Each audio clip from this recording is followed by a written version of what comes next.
Gonna be have a little. I think so, my partners in crime will be a little bit late here. I keep forgetting that there is a time difference, and I think I might have put the show on saying that it might be on at 4, when in reality it's 3 o'clock on the for those across the pond. So bear with us. Um, TJ, welcome to the show. Good talking to you in the DMs there, and yeah, we'll get on a show together soon. So Leeds has just started. Mr. Tom will definitely be on in a little bit. We'll see when Sam comes. And as you know, Tyler Adams is out. So I've also got that team on my other screen here. So, and I've got the scores up for everything else. So we'll see what happens here. So just bear with us. I keep forgetting there's a time difference every time I push this show out there. My bad. My bad. I don't think I did it right. Okay, let's see what we got here. Damn it, I can't believe I keep doing that. Uh, so let's see. Yeah, Mr. Tom said it'll be a couple minutes, so we shall see him in a little bit, and we'll get going here. Luckily, I hope everybody does not look at the time on my tweets, but just has the notifications turned on so they don't miss the show. So let's see what happens here. All right, so as I said, I've got the Leeds matchup. I've got the Southampton matchup. I'm not even going to tell you who the other team is, as you already know. It's a team I don't call by name. Yep. Ooh. Ward Prowse just put a shot in. It got deflected out by his own man. So Ward Prowse is probably going to show up today since he was not on the list for the England squad. Rust, thanks for joining the show. Hello, hello, hello. And Ward's Prowse shot got deflected out by his own man. Hey, Ray. It's Ray. Oh my gosh. What am I saying, Ray? Hey, hello, Ryan. Welcome to the show. I don't know why I had Ray in my head. Sorry about that. I hope you're doing well. All right. So, as I said, Mr. Tom will be on in a few minutes.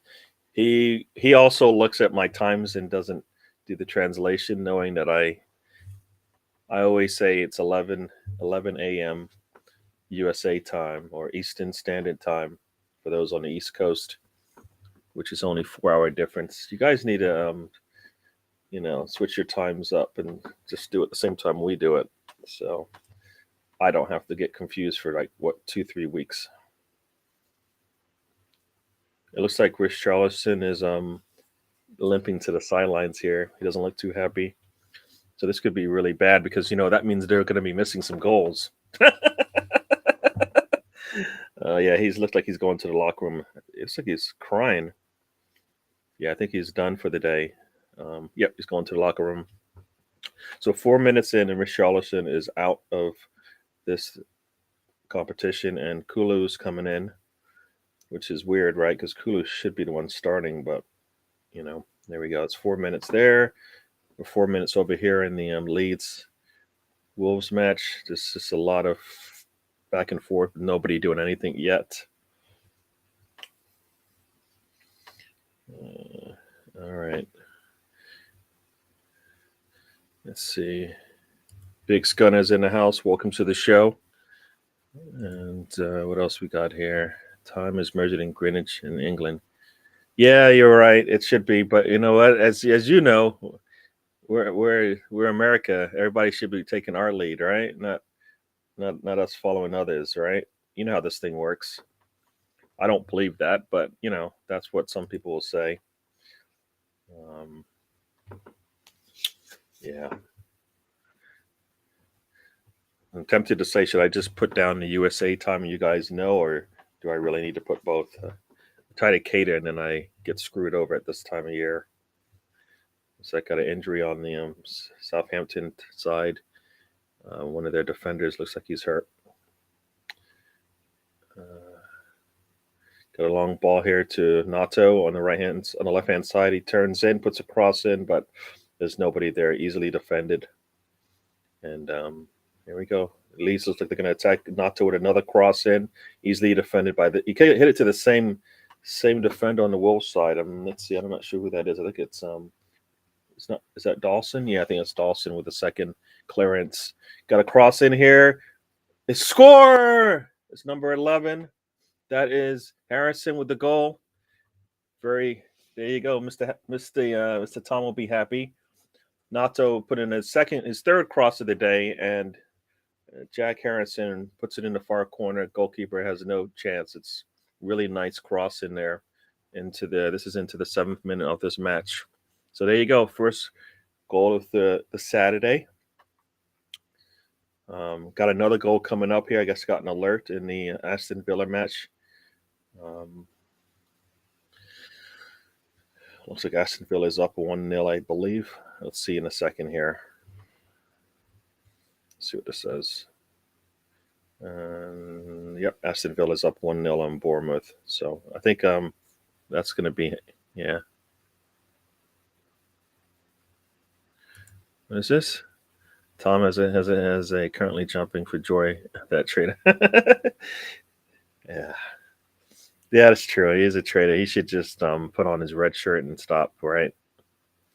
But yeah, it's another player coming out here in the Southampton that team game. It's a defender coming out for is a Bella Cop chap. It's coming off. I think that's a defender for them. So there's 2 players out already in this match, and we're only 7 minutes in.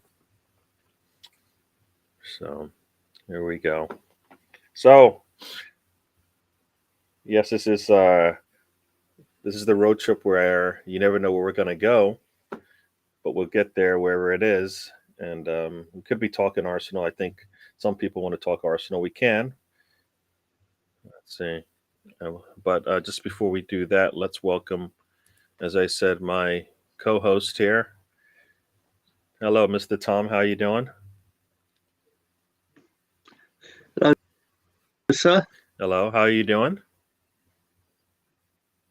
Your keeps cutting out. Oh, is it? Is that so? Are you guys on? You guys listening? Is my audio sound off? Let me know if it is. I can change my earbud. It might be. Okay. So tell me before you go, how are you doing? You can't hear me. All right. Let me see. Yeah, I thought it might. Give me a second. So it's not me. Woof. All right. So we'll see Mr. Tom in a second here. Yeah, I think Mr. Tom. I wanted to see how he's feeling, but we'll have to wait for that.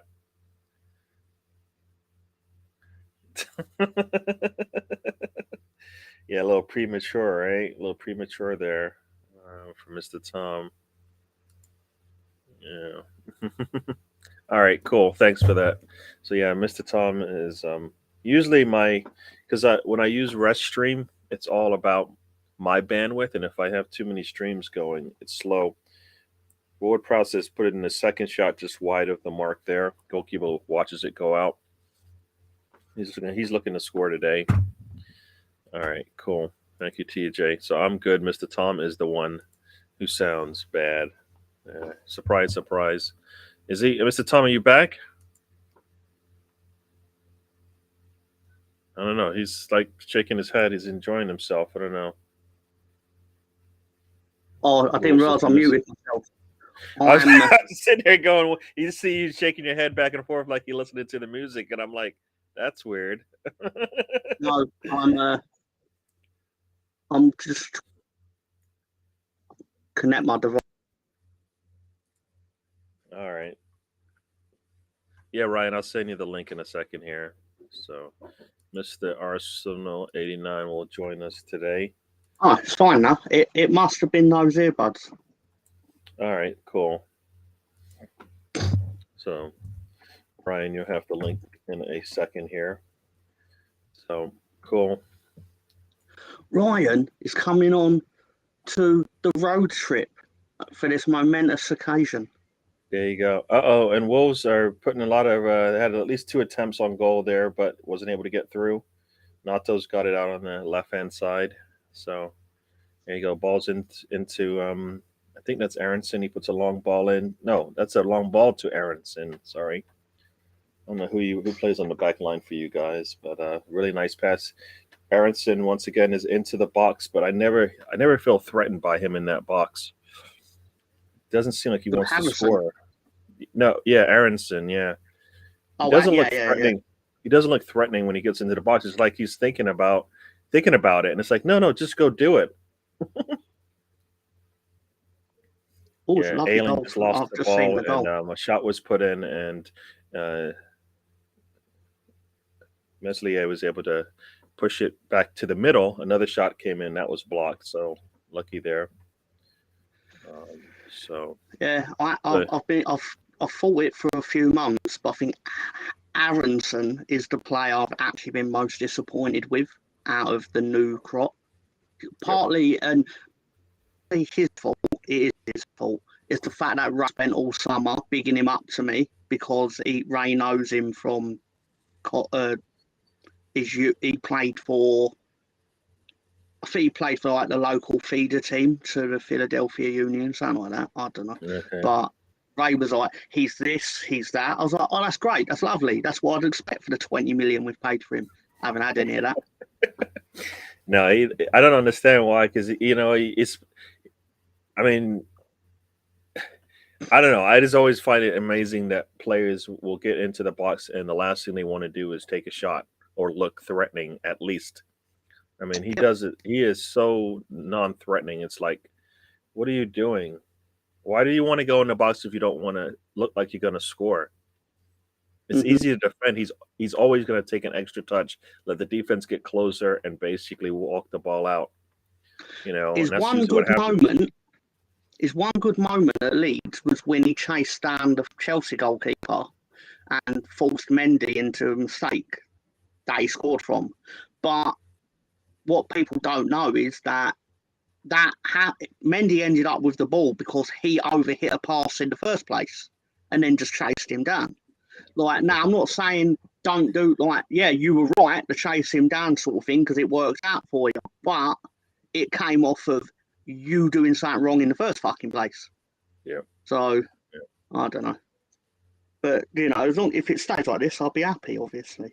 Because Yeah, well, I think you need to score. I think the second goal will tell. of course it will. Is going to be the Yeah. key for this game. So you want to get the second goal, and then you'll be in the driver's seat, as they say. Yes, I saw a tweet on not tweet a message on the our WhatsApp.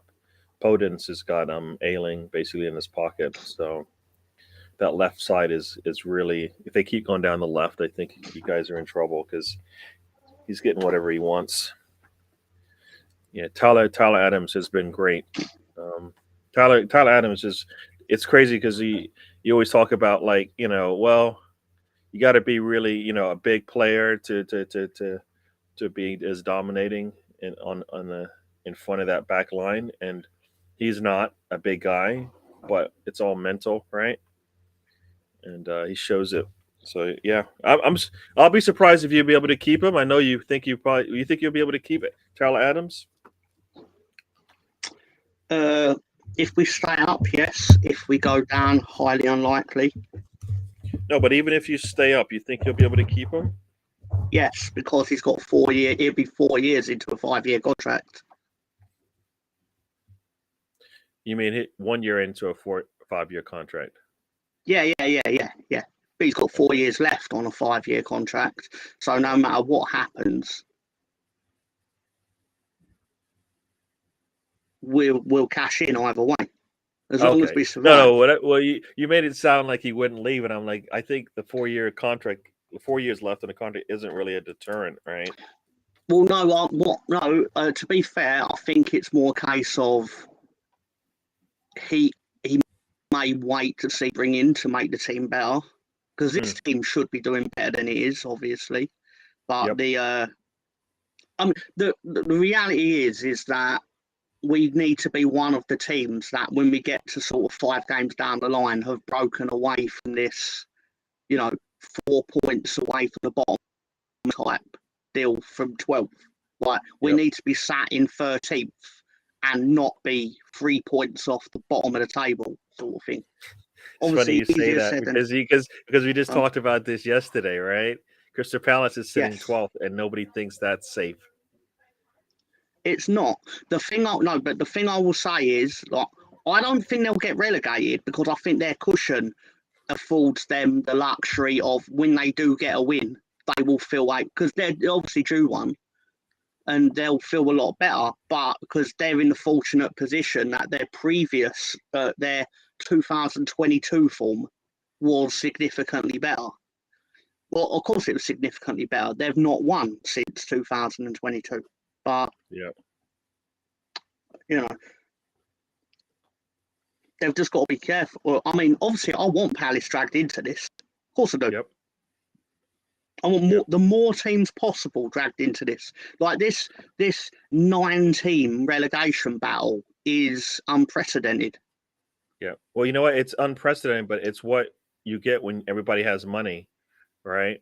Yeah, Like yeah, it's it true. brings the ceiling up, and in this case, some will say it's bringing the ceiling down and the floor up. I don't know. Yeah. Do you think the floor? Do you think the ceiling is down more, or the floor is Well, the yeah. ceiling I is up mean, more, or the floor or the ceiling is down more? no, you're right. I know what you're trying to say. The reality is that Bournemouth can outbid AC Milan in transfer business, which is it's absurd, but it's true. They go for the same players. Now, yeah, some of them players maybe go, yeah, actually, I will rather play for AC Milan. Southampton's got a But the breakaway fact, here. It should be a goal, and he doesn't put it past the goalkeeper. That's a turn. He had if he goes to the it's offsides. Sorry about that. That was no. that was That's what we're here for. yeah. We almost had a goal there from Walcott, but I think he was just offsides. He's He wasn't lucky able he to. was offside. He wasn't able to get past, get. He should have taken a shot earlier. He waited too long, and then he hurt himself after the shot. But he was Walcott offsides hurt anyways. himself. That's rare. Yeah, yeah. You can see him limping. Yes. I will say though, come on, Leeds, come on, get another one. You would say what? I can't remember what I was going to say. Had a lot. Minutes. I've always Morgan. Just gonna put that out there. Always. You Russ, always love. are you coming on the stream tonight? You're welcome. You have access to what we're watching. Yeah. Which is the surprise. No, I appreciate. I should be around. So yeah. I mean, I've had family visiting, so it's been. No, of course. And then I've had this work thing getting in my way as well. So I've had long days just trying to catch up. Of course. Trying to get up to speed. Yeah. Well, anyway, if you have nothing to do and you do fancy talking shit with us, you are obviously welcome. That is all I will say. No, I appreciate that. No, yeah, it says Mr. Tom says, and let me find the link here because I have the link. You guys should come over and join Mr. Tom. Let's see, is the show link up yet or not yet? It is. I made it yesterday. All right, so let's go. Let me go find it here. It's episode 10. Milestone 10th episode. There you go. And since I have everybody here, I like to say as I'm looking this up, thank you for those who have joined. I'm up over like 100. I'm out like around 138 subscribers, which I appreciate. That's really good. It's been creeping up a little bit, which is good. I'll take that. Got a nice family here, so I don't need too many people. I don't, So let's see. The show is coming up, and I'll put the link in there, so everybody can have a look at the link. But here's the full Nelson link for you guys. Let's see. We will be watching the show that Tony has suggested. So my curiosity extends to why does Tony think it's so good? True. And if it's not, I'll get to berate him live on the internet. Yeah. And if it is good, I will not praise him because it's Tony. You put Tony in charge of something, so it can only be. It'll be Exactly, interesting. Let's just say that. It'll be interesting because Mr. One Tony Turner is an interesting man. He's got a new nickname now based on Wednesday. He's now Mr. Wikipedia because his plan on Wednesday was just he'll deny it, but he was just reading names off of a link he found on Wikipedia. To which, and I had to cut him off. I was like, Tony, I'm not sitting here for 2 hours while you just read names off of Wikipedia.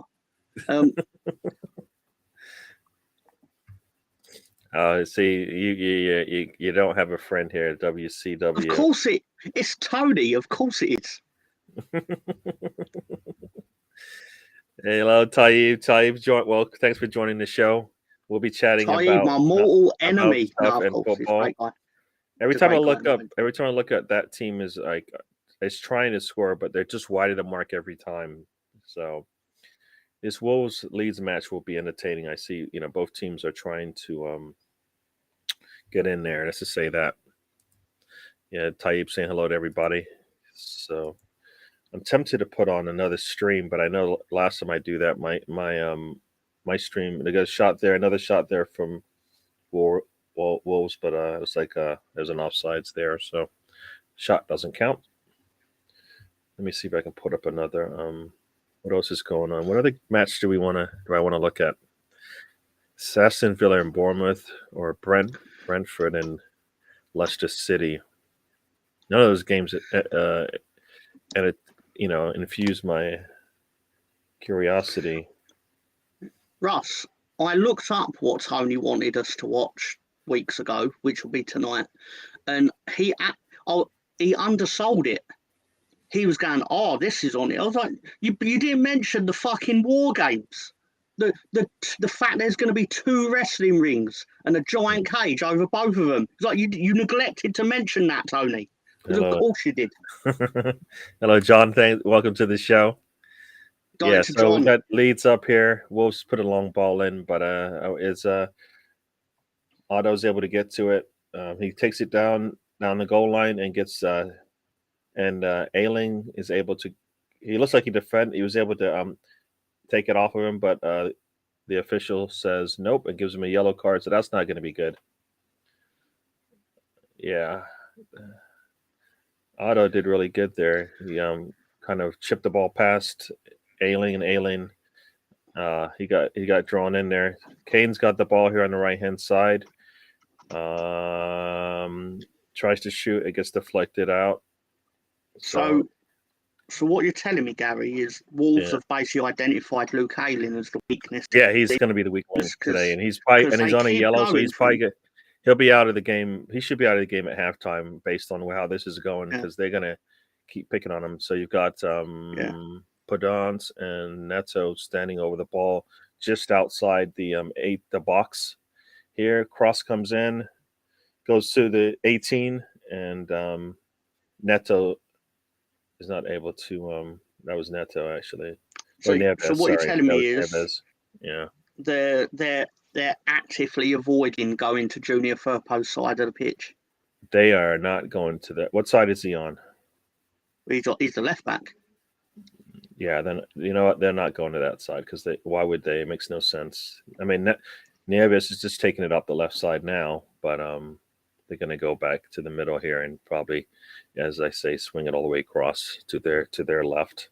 So, yeah, they're staying away from the left side of the defense for Wolves. You got a shot come in, another shot, and this one's well over the mark by I think that's the Poro guy for that team.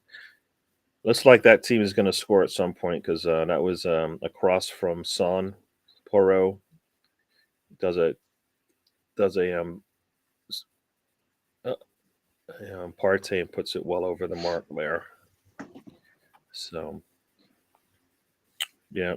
So, yeah, they keep going up. They're going to keep going up that Ayling side. And that's smart. Makes sense.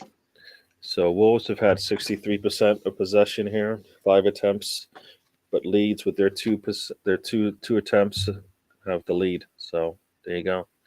Possession means nothing, right? So they're going It back. They're does. going to go up Purpo's side now. Let's see what they do here. Nato's pushing them back towards the middle, and they're going to go back all the way to the other side, Ailing side. Let's just say that the weak side. Yeah,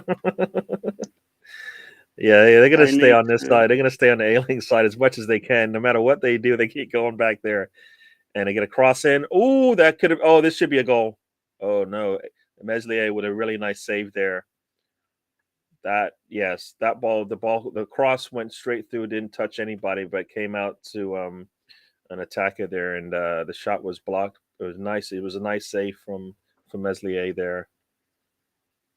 But yeah, I don't know what you can do about it. But Ailing is not. Yeah, they're just gonna keep going up that side.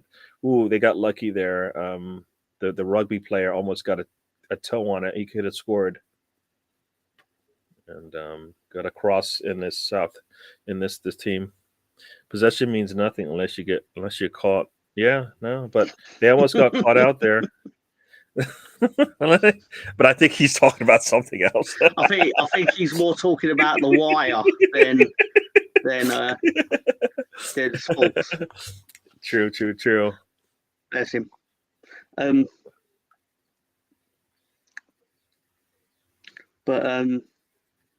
Yeah, I think we need to advance up the pitch a bit because Wolves seem to be pinning us in. You're not able to maintain possession for more than like 2 touches, which is not good. Yeah, he's talking. He's not talking football possession for sure. Ben Narek, is that how you say his name? Ben Narek for Bednarek. Bednarek for Southampton. He's on the ground, and I think he ran into the back of his own player.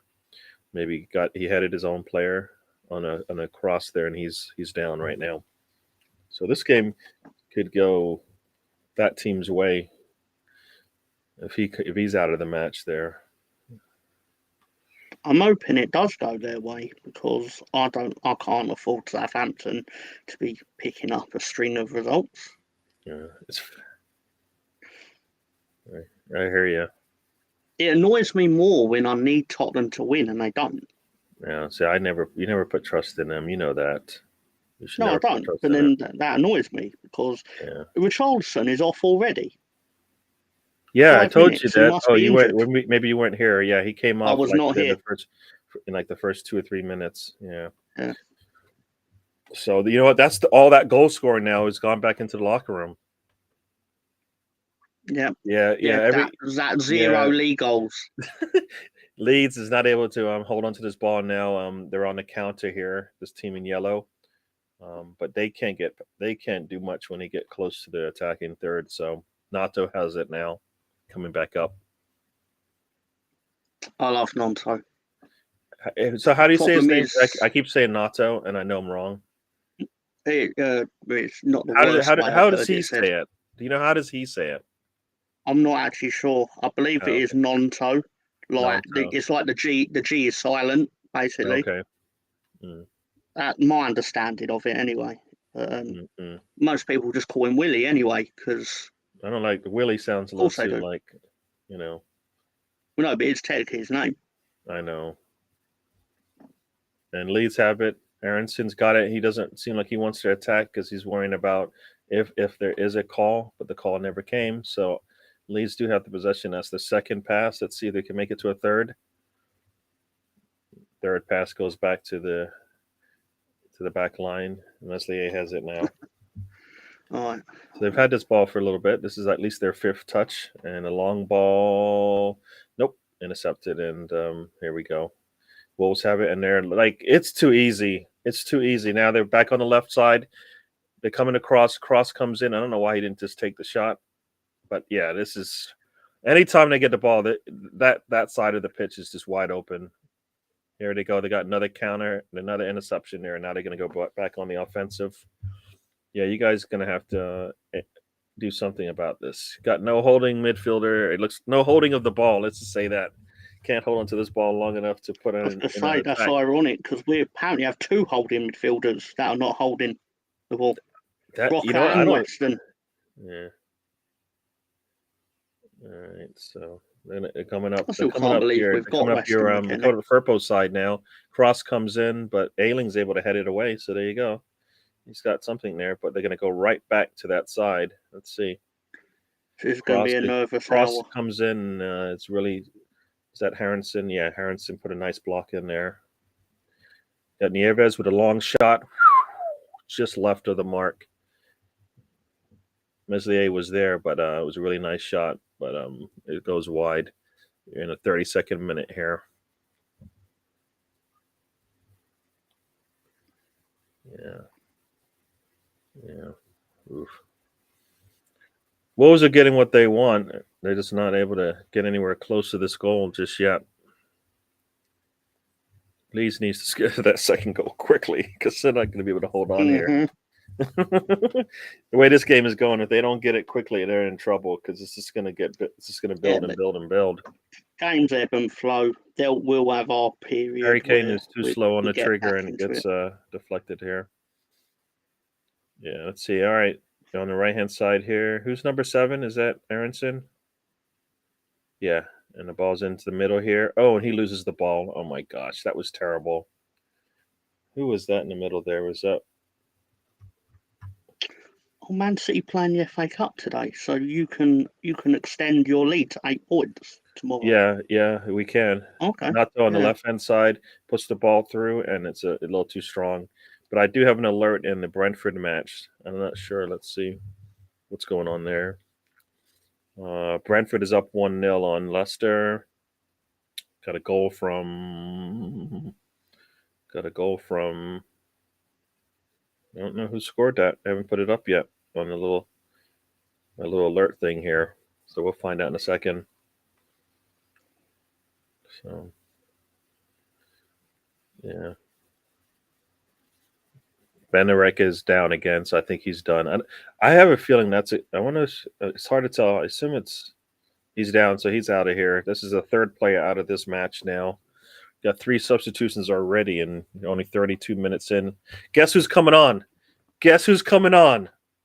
I'll give you a hint. FA MVP. Ashley Maitland-Niles. Ainsley Maitland-Niles. But yeah, that guy. I've got the name right. Yeah. All right.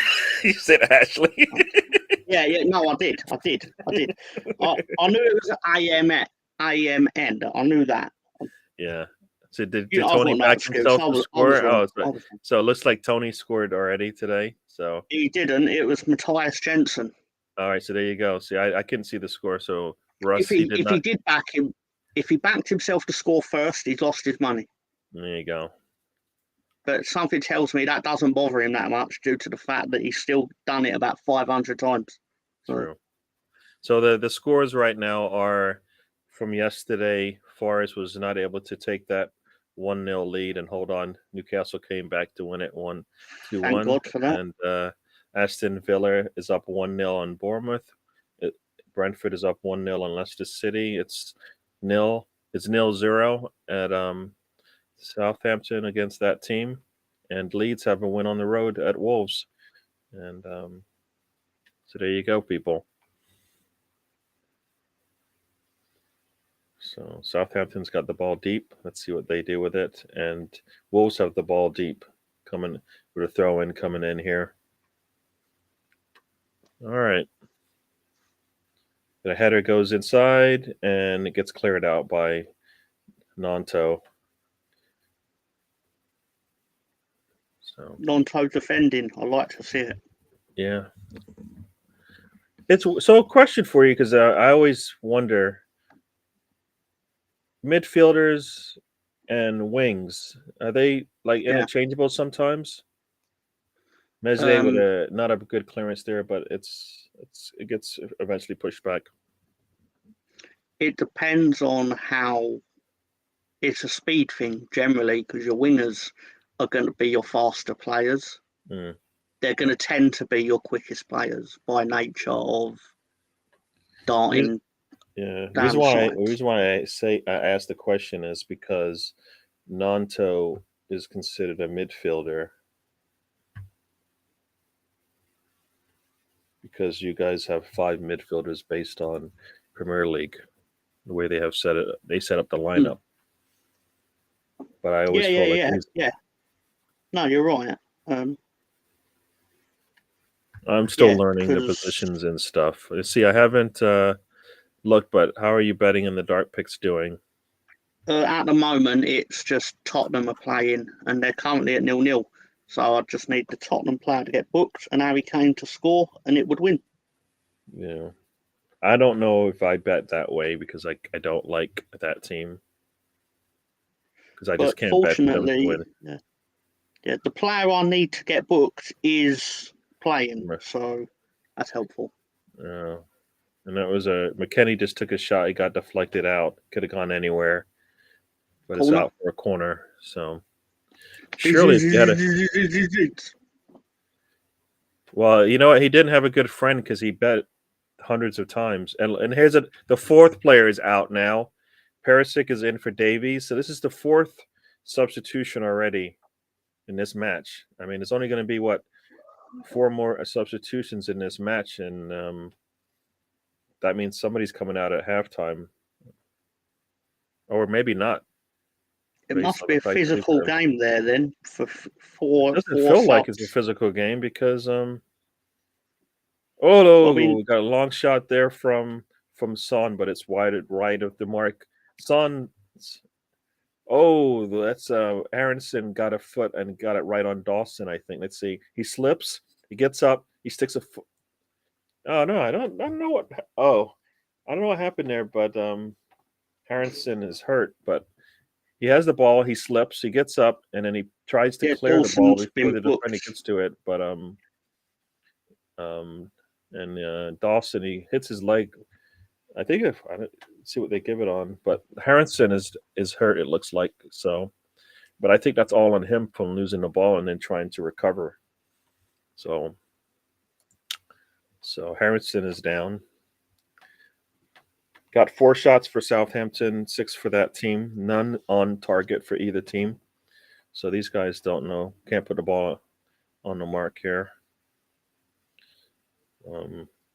The Wolves manager is talking to the little guy on the left-hand side there. I believe that's Podence. Harrison looks like he's not happy with what's going on, laying on the ground still. Are you reading? Are you reading something, Mr. Tom? No, I'm looking at the. I'm basically I've got the live score app, so I'm looking at various scores and tables and stuff, trying to follow along with what's going on. Sure. Because and the way, if everything stayed the same, Leeds would be up to 14th. Yeah. That's the crazy. That's what crazy part about when you said, you'd like to be up in 12th, 13th place. It's like 13th is relegation.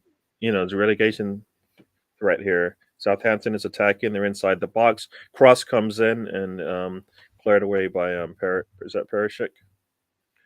No, cleared away by Romero. Perisic got took off, didn't he? Yeah. Sorry, Romero. No, Perisic No, came Persic's on on. for Sorry. for Davies. Yeah, you're right. I'm wrong. Chris Nix, or Cheddars as his friends like to call him, he is in the house. Welcome to the show. Or as I like to call him, hey you behind the bushes. So Liverpool and City have the weekend off from Premier League action. So, right? Yeah, because I think they... Are Liverpool in the FA Cup still? No, I think whoever they're supposed to play they lost to Brighton. Fulham. Sorry. I think they're supposed to play Fulham, and Fulham is playing tomorrow in the FA Cup. Yeah, Fulham's at Man United. Yeah, that's right. Yeah. You're right. That's exactly right. That's why what is happening. I was looking that up today because I was trying to figure out who's not playing and why. Yeah. So you got Firpo about to take a no, it's not. It's Harrison. It looked like a really nice. Oh, it's Marco Roca. Sorry, with a nice free kick. Until the fact that you notice it's like the goalkeeper's like, I can't get that. Yeah, there's no point in me going to get that. Yeah. He just looked at it. I was going to say, if Firpo took it, we'd be talking about a top corner bang back of the net.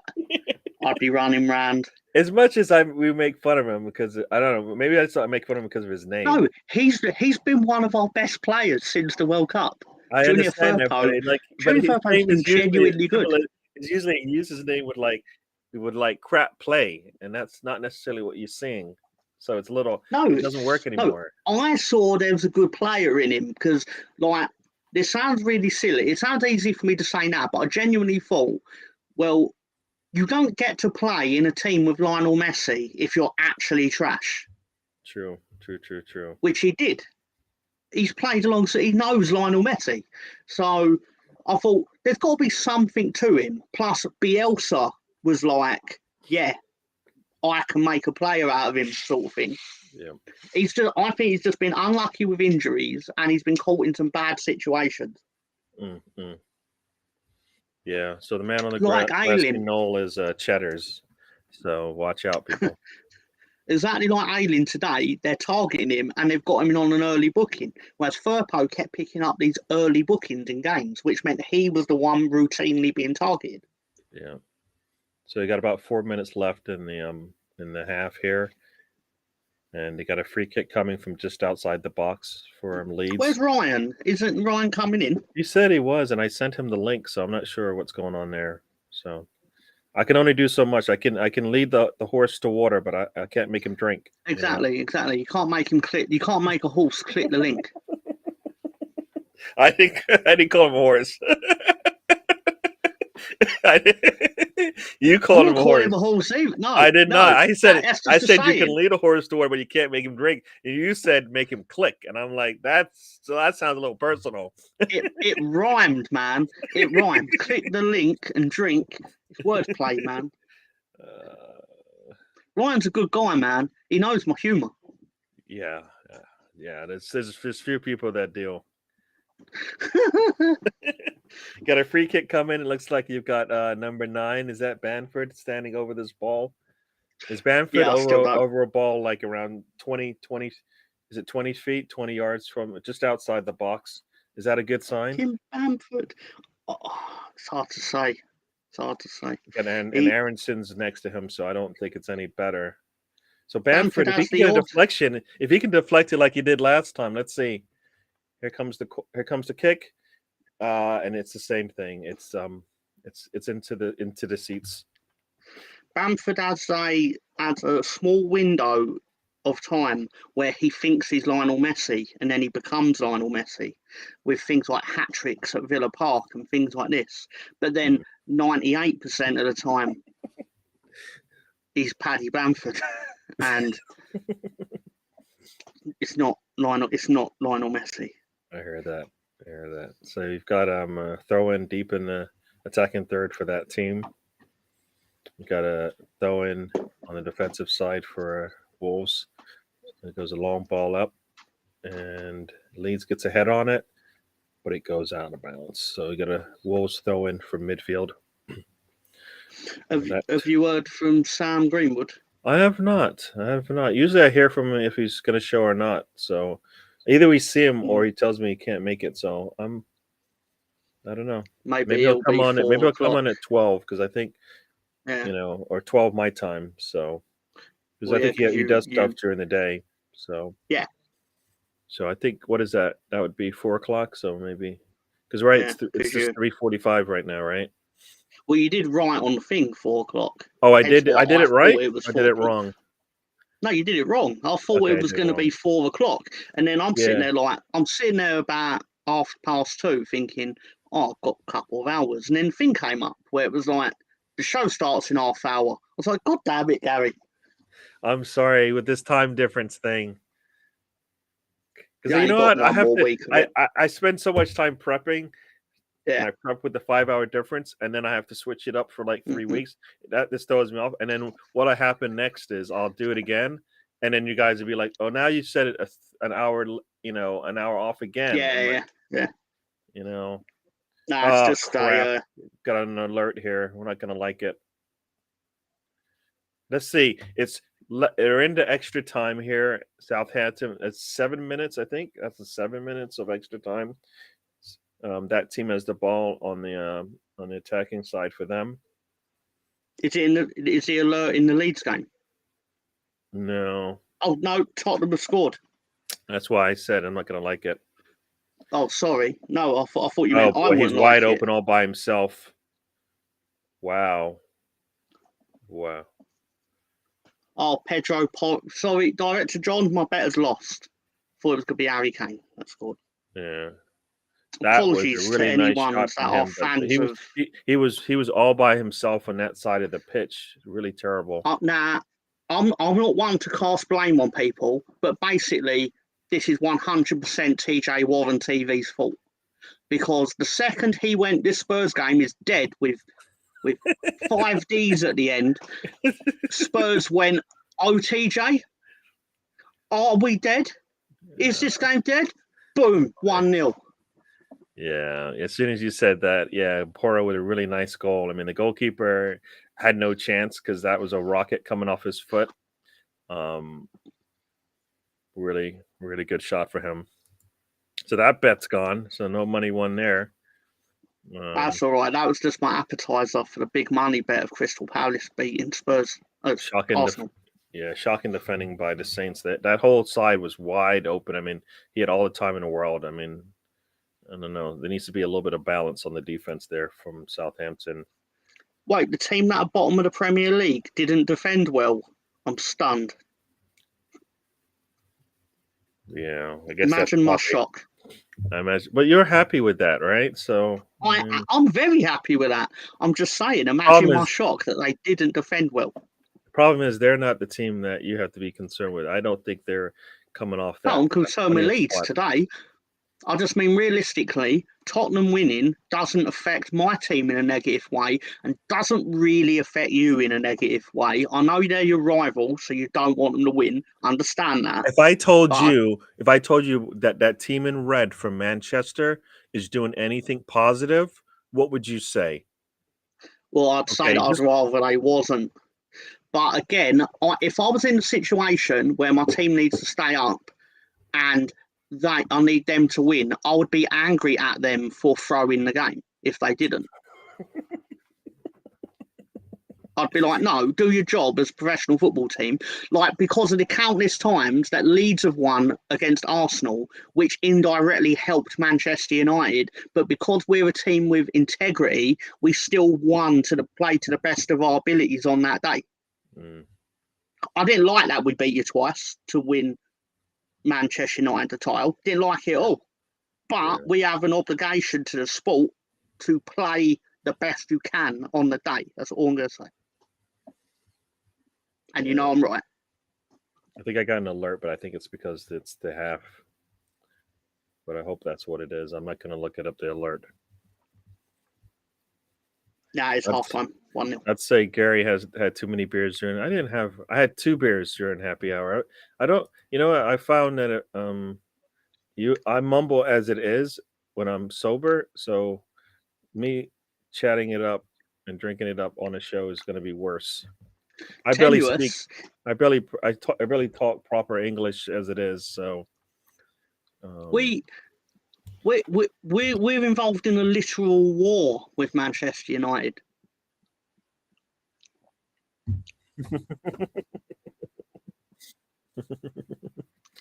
So it's halftime here at Wolves Stadium or whatever they call it. I should know the names, but I once again I failed. I failed you. Is it more embarrassing than Russ's rivalry with the referees union?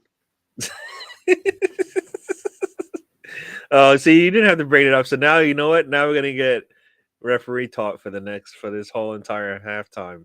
It's not gonna be. Don't worry. Russ knows I love him, but he knows I had to clap back. He Yeah, knows. but that He just knows. means now we're gonna have to hear about it.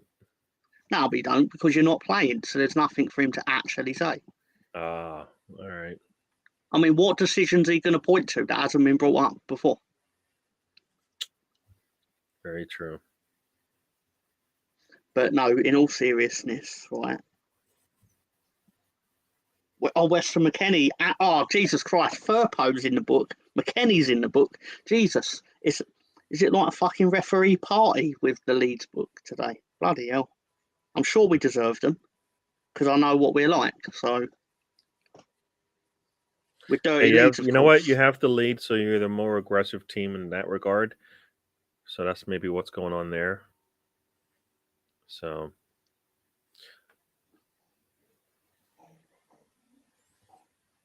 Well, I'm guessing we were just committed to getting to half time at 1-0. oh, the defender almost let the ball drop. That was what's his name? Oh, I forgot the guy's name for that team. I don't really know their team player's name. I should know him. He's Defender? the one that jumped into the stands. Yeah, he jumped into the stands. I don't know if it was last season. Eric Dyer. Eric Dyer, yeah. Eric Dyer now, and then he just heads it out for a corner. So he had a brain fart, and now he just cleared it out for a header. So you've got Ward Prowse. Can he score from the corner here? Let's see. You've got we're 6.5 minutes into this extra time, so 30 seconds left. So let's see what happens. Oh, it's a short kick. I don't understand when you have Ward Prowse and you have short kicks. Walcott tips it off to Ward Prowse, and let's see, can they do? They got 20 seconds, and they're gonna get another corner here. Yeah. So he's just overrated, Ward Prowse, I believe. Well, he's got free kicks. I don't like I said. As somebody says, what else does he do? I've said that routinely. Yeah. I'm sure he's an okay. He put another really nice say corner in there, but it gets headed away. So that looks like that's going to be it. Not saying he's a shit player.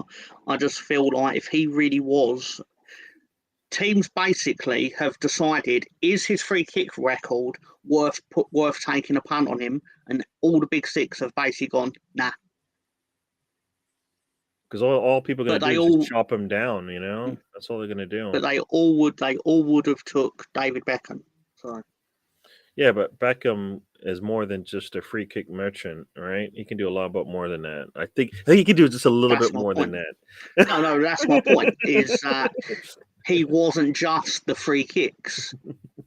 As much as like, again, he plays for the team I don't like. The reality is that in open play he would be able to land a football onto a coin. Yeah, so quick score here. We've got 1 goal scored in every game so far today. Aston Villa up 1-0 on Bournemouth. Brentford 1-0 up on Leicester. Southampton is down 1-0 to that team, and the Wolves are home, also down 1 goal to Leeds. So in the Championship, Middlesbrough are winning again. So they're charging down on Sheffield United in second place. I know Gary's not interested in this remotely. I know, just people want to hear. Some people want to hear. I just think it's sometimes interesting to like keep your ear to who you might be playing next season.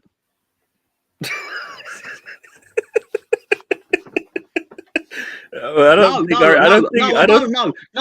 didn't mean it like because of relegation. I mean the promoted teams. Oh, okay. Well, Burnley's definitely coming up, right? Based on where they are. Oh, exactly. Now. Yeah. 9 games to go, and Burnley they're 13 points clear of second place, and they're based at the live table. They are 16 points clear of third place. So yeah, I'm almost certain it will be Burnley in the Premier League next year.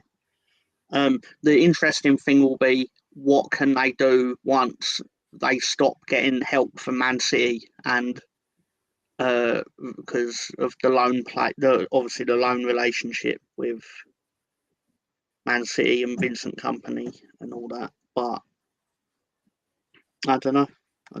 They've been playing more of attacking football under Kompany, but to be fair to them, I'm sure they played attacking football in the Championship under Sean Dyche. So, well, I know they did because they won the Championship twice with Sean Dyche. And I'm sure it will significantly change once they're promoted. Yeah. People forget that with Sean Dyche plays a certain brand of football. It's like, yeah, but in the Championship he didn't. In Championship he had the best players for that league.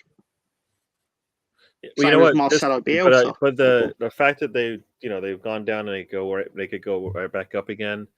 The players that are making that jump back and forth will be in a better. They'll know what to expect, because they know what it felt like to come down and why they came down, and um, at least mentally they'll be better suited for it. You know what I mean? They've got But a player on loan from Southampton called Nathan Teller who seems to score for fun for them. But obviously, I'm going to guess that if Southampton did go down, they'd want him back in the Championship with them. Maybe, I don't know. yeah, See how it turns out. yeah.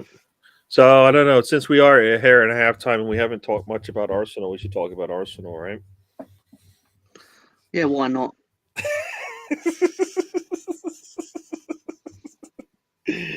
Nah, I just remember, for me, as I listed on the show, Arsenal's outside of the Europa League. Out of the Europa League now, so they can now focus on just the Premier League, one game a week. I think they have, even when they have a game on a non Saturday Sunday, it's a Friday, so they don't really have.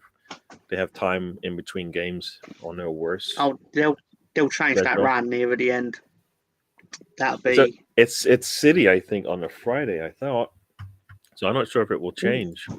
I think they have to. I think they will play that one if I'm thinking correctly. Oh no! If they've already scheduled for Friday, then it'll happen.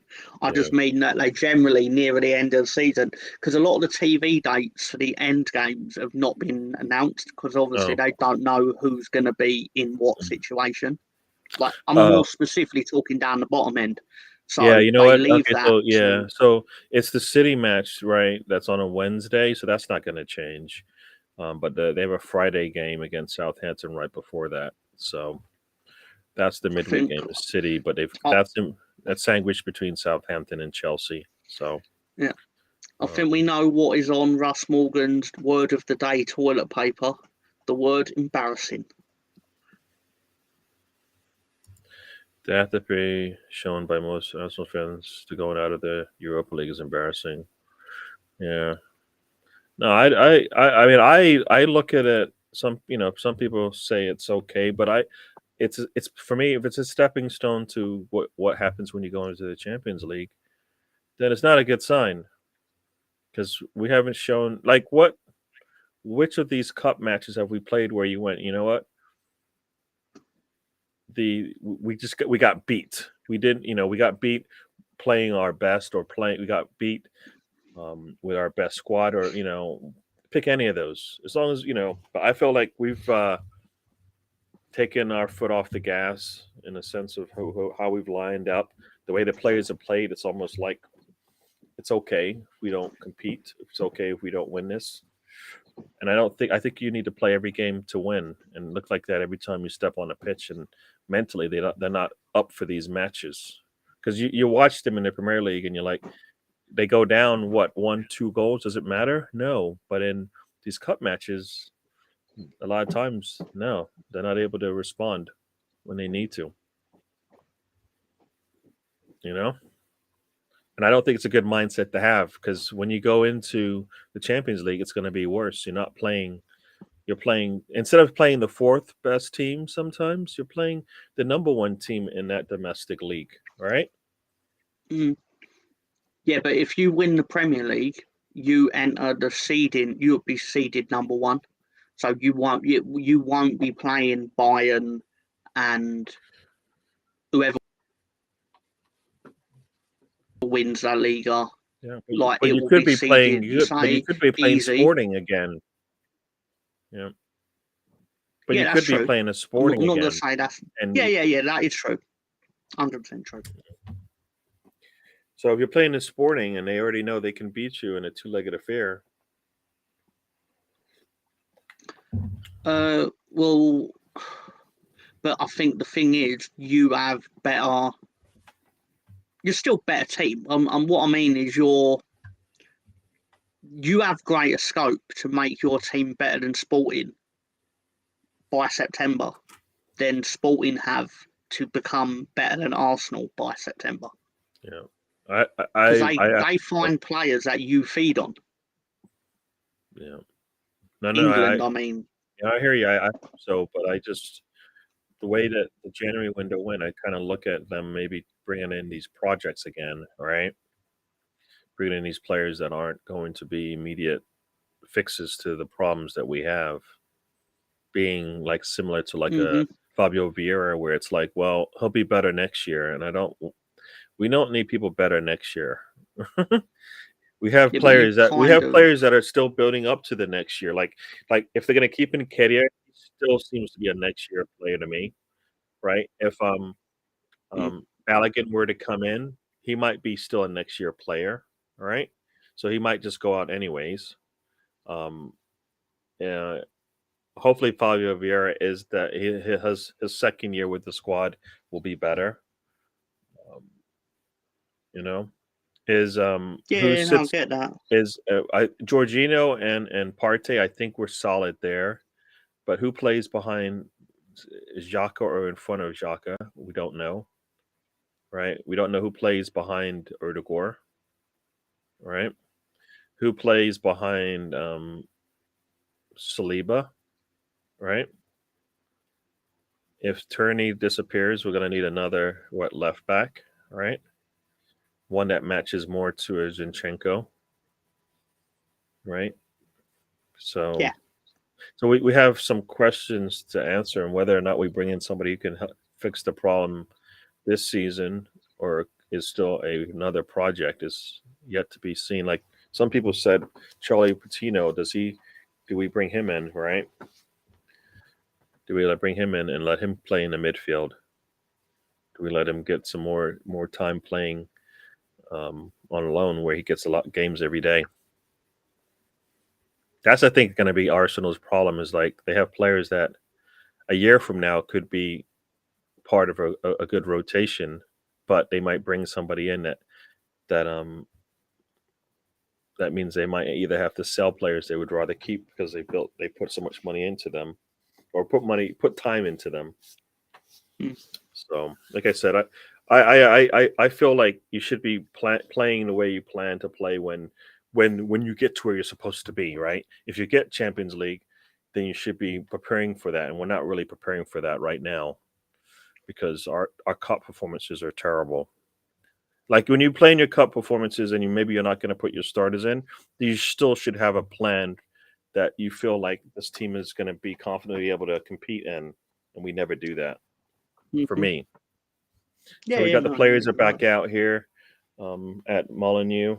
So yeah, look there we go. I said the name because it's up here on the You screen. did. You said it Molyneux. correct as well. Yeah. So they're Raul's about to start this thing up. Um, Wolves will be going from left to right, Leeds from right to left on my screen. Yep. And the kickoff is off. So here we go. Wolves have the ball, and they're gonna see how long they take to get the ball up. Long pass upfield. It's got intercepted, and it goes right back to Wolves. So,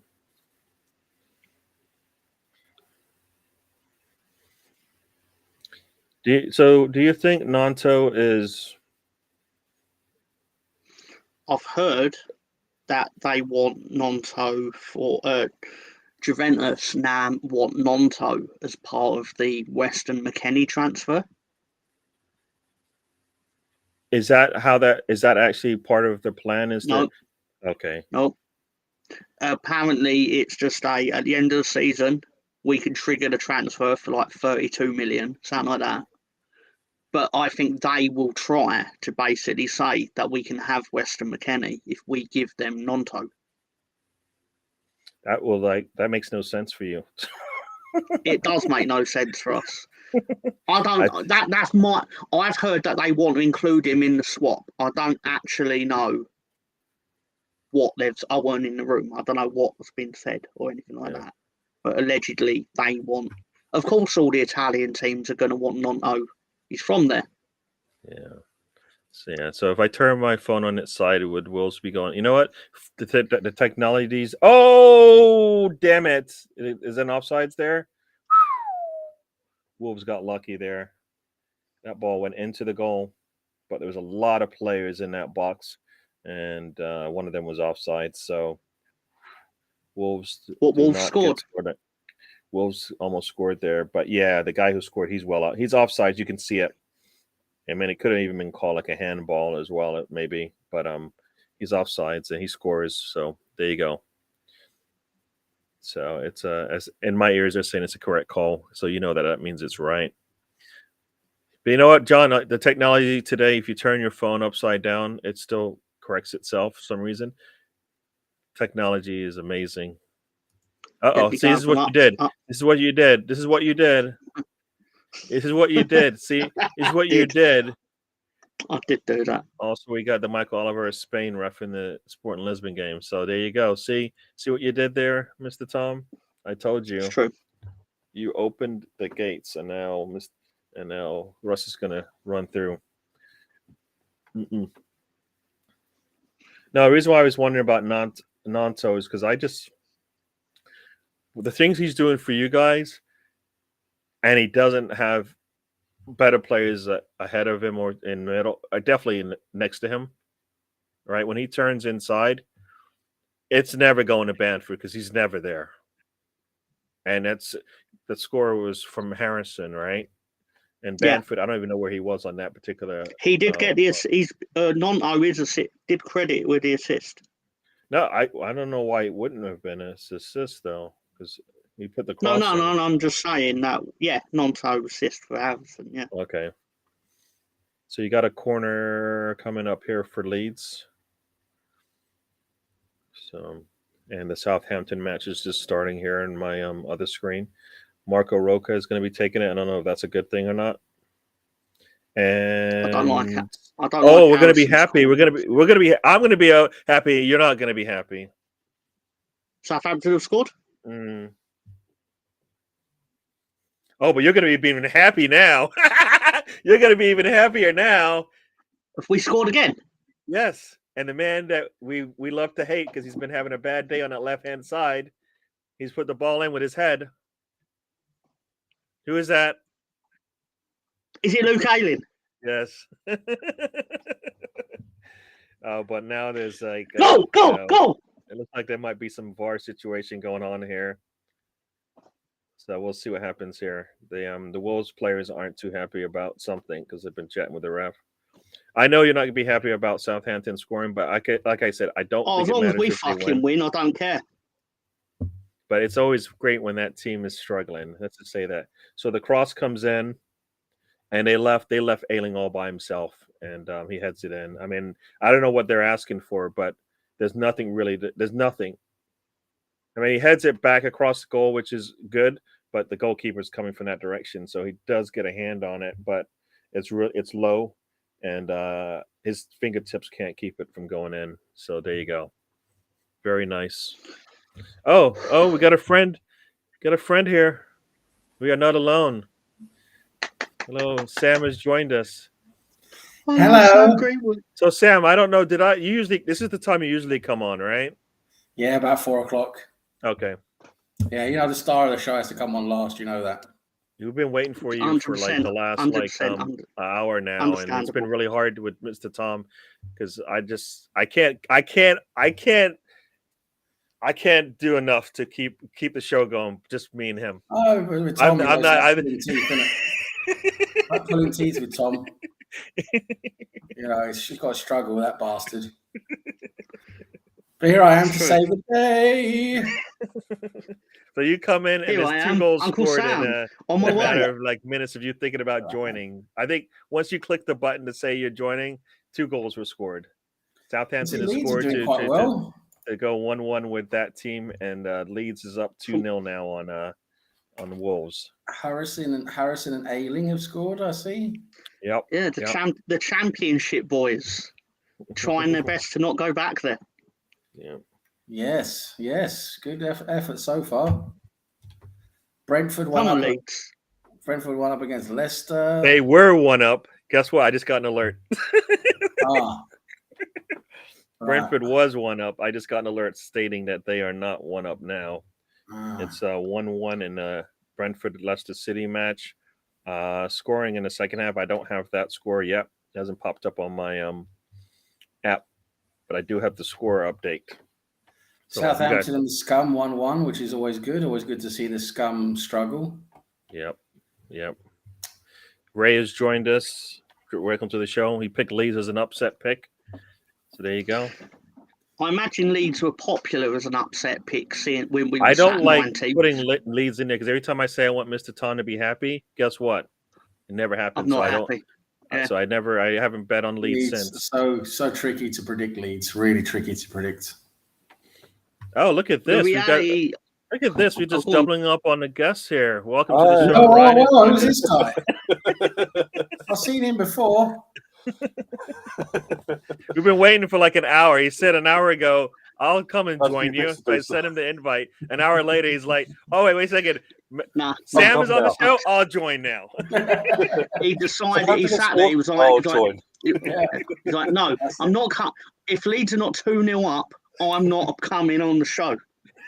No, nothing to do with Southampton scoring against Tottenham. No, just pure coincidence. How you doing, Ryan? All right? Ryan. Yeah, not too bad yourself. Yeah, not too bad. Well, I'm not having a meltdown over Thursday, put it that way. Not till the title race is over. If we won it, then still ignore it. If we don't win it, then I can complain. Because it's like, why are you sacrificing the cups for? Oh dear. I've been sitting here. I spend most of my Thursdays just hoping West Ham win football matches, because if they win on Thursdays, they tend not to win on Sundays. They're going down. Bournemouth, Southampton, and either Leicester or West Ham will go with them, in my opinion. Just because it's just so poor. Oh boy, Wolves are on the attack here, but it's easy. Oh, it's cleared out of here. So there you go. Threat has been avoided here. Oh, by the way, Tom, you're welcome, by the way. Luke Ayling and all that, ex-Arsenal, you're welcome. See, Mr. Tom, there's levels to this thing. Your happiness has nothing to do with Leeds. It has everything to do with Arsenal. You're welcome. Oh, dude, if he scores, if he means that he gets another goal notched onto his name, I don't care who the fuck he used to play for. Just need Sam Greenwood to score now. Yes, do you know, this is genuinely true. When we signed Rodrigo in 2020, he went Alien as a wind up to all the other Leeds players, went around with his arm around Rodrigo going, no, you can't be in conversation with us, we're the only Champions League players here, because Luke Ayling was on the bench for a Arsenal Champions League game. I believe it was against Olympiacos, it might have been Porto, but he was on the bench. So he's technically been in a Champions League squad. So to wind everyone, although he never saw a blade of grass, but to all the other players, he was like, come, Rodrigo, we're Champions League material, mate. We don't run around with this championship lot. I like it. I was like, yeah, that's the kind of shithousery you need in your team. I like it. I love when he gets caught on camera telling the referee to go fuck himself as well. As you do, you know. Yeah. Every squad's got one player like that. Yeah. The amount of crap. Just my lip reading skill. But, oh man. Honestly, I don't say I didn't expect to get a win there. And obviously, touch wood. Obviously, it was a long time ago. But I was like, this is going to be a difficult afternoon. And to be fair, it has been a difficult afternoon because 90% of it has been Gary going, Wolves are on the attack. Wolves are going after Ayling. That's what they were going now. Yeah, not going after first one. Yeah, so 6 points. It's always going to be scrappy. So usually the 3 points. And what was it? I think as I was coming on, Jeff Stenning saying, if you win this as it stands, you fly up the table into around where Palace are. Yeah, we current on a live table, so obviously. Live table, we go 1 point behind Palace at the moment in 12th. And Sam's favorite chatter is in the house. You missed two refereeing messages, so he's back. He's on Declan Rice now, so you missed all the chat. I missed Russ being a moron. That's okay. Oh, I didn't. You didn't have to go there. Now he wound it up. Hey, He's gonna go back now. Russ is part of the Full Nelson podcast family. I have These to are the step words in at some point. These are the opinions of Sound Green on Sound Greenwood alone. That's right. Thank you. I forgot about that record. I'm gonna have to record that message. Whatever. But yeah, Declan Rice for a cut price. Why not? He's not going to be though, is he? Oh, Wigan have scored against Watford. Pierre Is he out of contract? All right. He's got a year to go. He's got a year to run in the summer. Yeah, after this season, Under 1 year road. left. Ray usually has Kahoot on Sundays these days, so there you go. I actually thought you were going to let Palace win before the sacking, because Chelsea let Everton win last year because of Frank Lampard, and someone's going to go, that they never let them win. If you saw the goal that Everton scored at Chelsea against Chelsea last season, Chelsea let Everton win, and I thought you could get more of that madness tomorrow. But now the sacking's in effect, I think Arsenal are going to punish them for their sins. Maitland-Niles could have got a handball there, but I think that it's going to claim Imagine he was too sacking close. Patrick Vieira on St. Paddy's Day. That's Who would do crazy. that? How cool can you be? I don't agree with. I think a lot of sackings are premature, but in the scheme of how modern football is and the pressure to not be relegated, it's not a surprise. No. Because you know, they're it's, 12, as I told you in earlier, the relegation mix. Yeah, as I told you earlier, sacking him after he's gone through the gauntlet, that is, what, 6 out of 8 matches were against the top 8? Or he played 6 of the top 8 teams in a 10-game span. Nobody with not being supported by the club is going to be able to come out of that with wins. So now they're playing the bottom of the bottom half of the league, whoever comes in is going to look much better. And for what? Well, it's interesting you say that. We sacked Bielsa after a 7-day period where we played Tottenham, Manchester United, and Liverpool. And then Jesse Marsh came in and presided over our games against Leicester, Norwich, Wolves, and but the point is what you just said.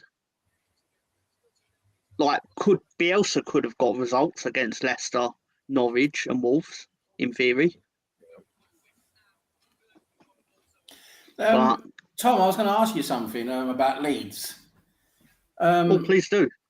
Yeah, I mean, I remember one of the criticisms of Bielsa was the fact that you were letting in a lot of goals with Bielsa, and I don't know if I'm right or not, but it just seems like that hasn't really got better after Bielsa either. You guys are still letting in a ton load of goals, aren't you? So I'm like I'm saying, what was the point of sacking Bielsa if really, you don't seem like you got a lot better really without him? I agree. The thing I will say is, in the last 4 games, with the new manager, we have only conceded. Well, we conceded the 2 goals at Fulham in the cup, but those were wonder goals, to be fair. But in the league, we've only conceded 3 because of 2 last week when it was against Brighton. But I didn't want Bielsa sacked. I've been quite clear on that, and I believe we would have survived with Bielsa. Yeah, I think Bielsa's too good. He's too good, I think, in my opinion. He would have managed to get you guys through. Our weapon last year was always the fact that we could bang goals, even at the bottom end of the table. Like right now, we've scored the most goals out of the 9 teams in the mix. Maybe not 9, but the reality is we have the best goal difference of everyone at the bottom because we concede a lot of goals, but we score. And I know there have been weeks where we sit going, why can't Leeds score goals? Why can't Leeds? It has been Matt says it a lot. Been taken out for Christensen in the 62nd minute here. So we're basically going defensive. Didn't Vieira sack a well-liked coach at Palace not long ago? Russ says. I'm not sure about that, but yeah, there was turmoil over the World Cup period. Got a goal. Southampton people goal there, and from Leeds from Christensen just came into the game.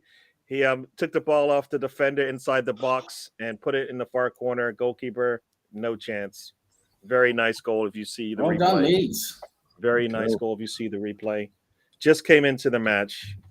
First touch was on a cross that defender gets to it, but then loses the ball to him because he sticks his foot between the leg and is able to get it back and then scores. Very nice. Yes. Very nice. Leads up 3-0. Look at Tom. Look. Did you see the goal? It's ridiculous. It's really nice. Is it the Leeds goal? Or did you see a nice new pack of Doritos? Fucking Rasmus Christensen. Yeah, the defender gets his head on it, and then he's always been part of my boys' club. Yeah. Well, be careful how you say that. Yeah, but you know what? Ryan, wait a second. Everybody quiet. Ryan, can you please pose the statement again? The channel statement. These are the thoughts of Sam Greenwood. No one else on the channel. I didn't say that alone. You know what? No. We know it's you, Sam. Regardless Wait. Also, these are the thoughts of Mr. Tom and Tom alone. But he has to start with the Sam. It always comes first. I'm sorry. It's in the laws. Rasmus Christensen, come here, little boy. Again, these are the thoughts of Mr. Tom and Tom alone.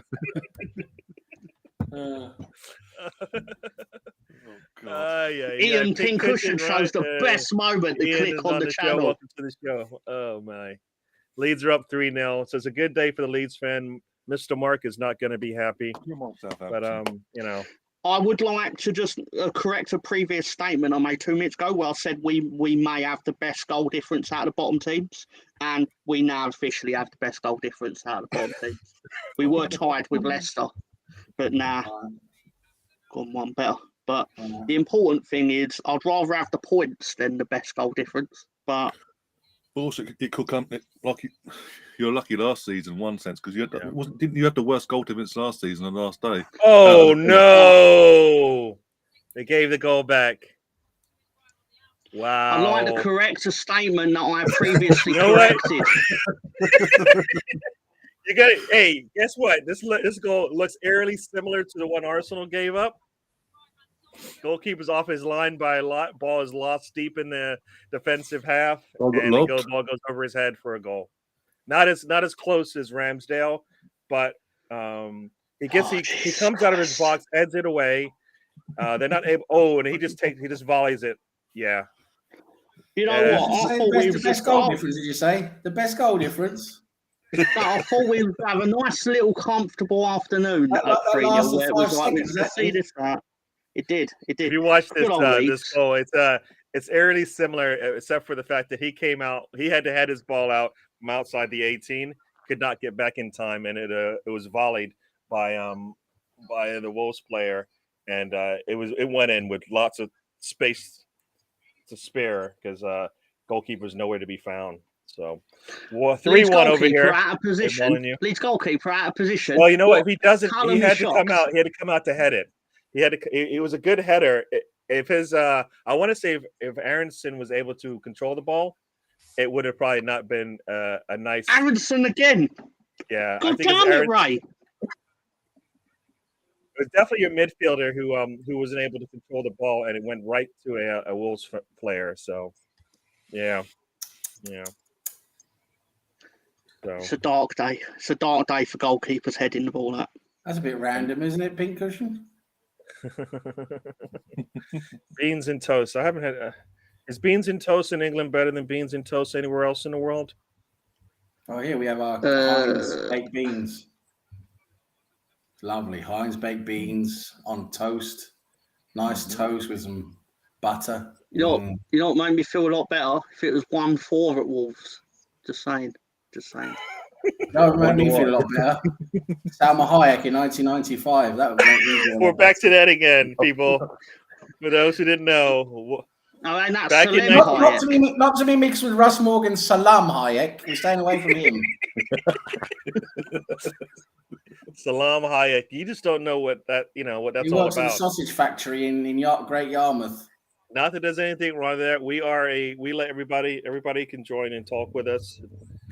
Yeah, everybody is welcome here. Even if you like Salma, if you like Samba, whatever. What was his name? Salam. You got There you Salma, go. which We got Aronson's got the ball and he kicks it carries right off. at the defender. It's a terrible pass from Send him Aronson. off. He's not good. Hey, Taib in the chat. We got Taib. I love how Gary's like scathing criticism possible of a player was he's not good. And I'm not saying that out of sarcasm. I mean from what I know of Gary, that's just because he'd try to say it the nicest possible way. He's not good. I mean, unless you're Mikel Arteta against Aston Villa. Yeah, we got bad news Just over here brutal. in Southampton. That boy's no good. He got no good in him. So it looks like that team's going to take a lead here in a second on my screen. Beans baked by Bush. But he does have an awful Okay, pretty mouth. Harrison's got the ball. A very nice pass out to Rodrigo. Rodrigo's in the box, and he loses the ball. That is just Bush's terrible. baked beans. Bloody hell. That's some American crap that is right there. Those sound like You know what? Bush's Bush's baked beans is that's brown sugar based beans. That's what you get at the barbecue when you go to the barbecue. But not when you go for breakfast. That's nasty. That's nasty out there. That's nasty. Yeah, that team is up 2-1 on Southampton right now. I'm not sure who scored, but they're showing Harry Kane. So I assume he scored. Harold. I don't understand why Rodrigo did not take a shot here. He's just dribbling in the box, and then just loses it very easily. He wanted to respect his fellow champions with some classy play. Yeah.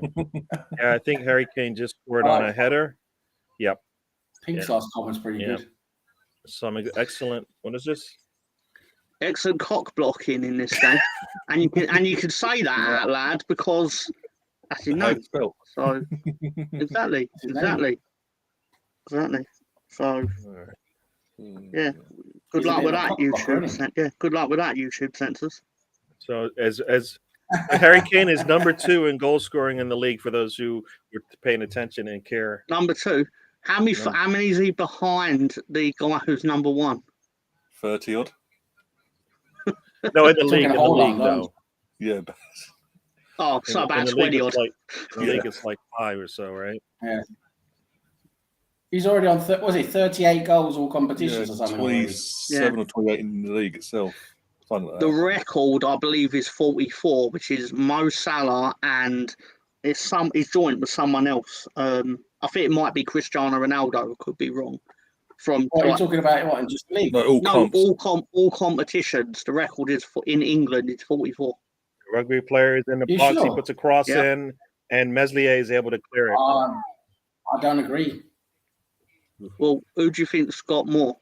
Just Google it and find out. I reckon Andy Cole got more. Yeah, that's true. No, Andy Cole got 40. Yeah, that was just in the league. In the 42-game season, let's have a look. He had a 40-goal season, didn't he? Just in the league. I can.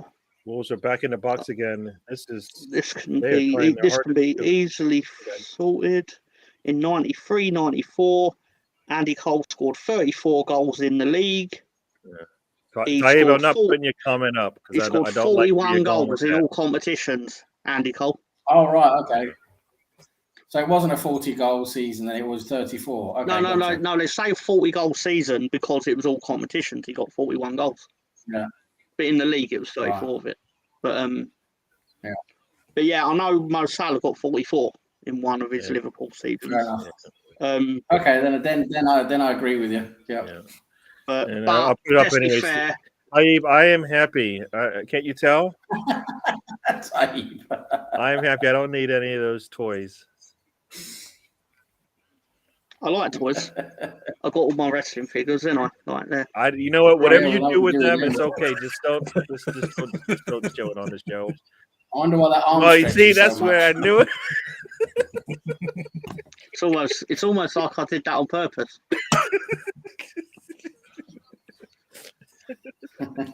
This is what happens when Leeds start winning games. Sam is the fiddle when I'm playing him. You know what? Yes. Whatever Lay it's me that, on you that know what, dog. Sam? Okay, whatever. I got this. Like, I need to take a shower now. I'm feeling dirty.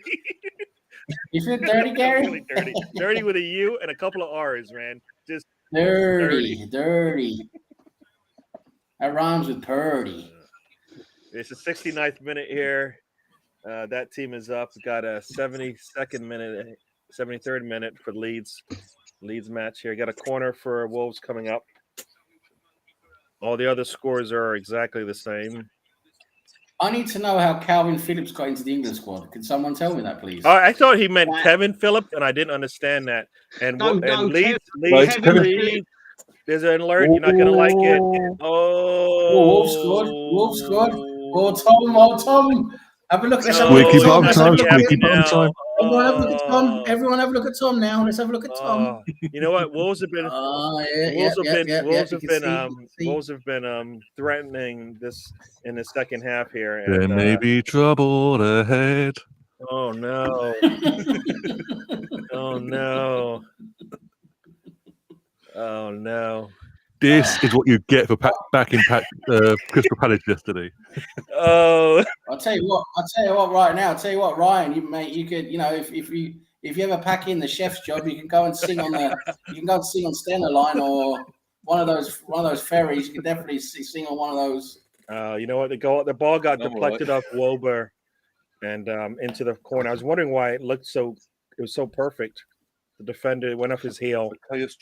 We need to score again. Yeah, really. 17 minutes to go here. Yep. Imagine Wolves winning 4-3 now, from 3-0 down. Oh man, Ryan is not friendly. He's not a good friend of yours, Mr. Tom. Tom, I don't want to see Tom. Oh, he's not going to be happy. He's gonna not. You know what? You know who's going to feel the pain? It's going to be Tony on the show tonight if things don't go as planned.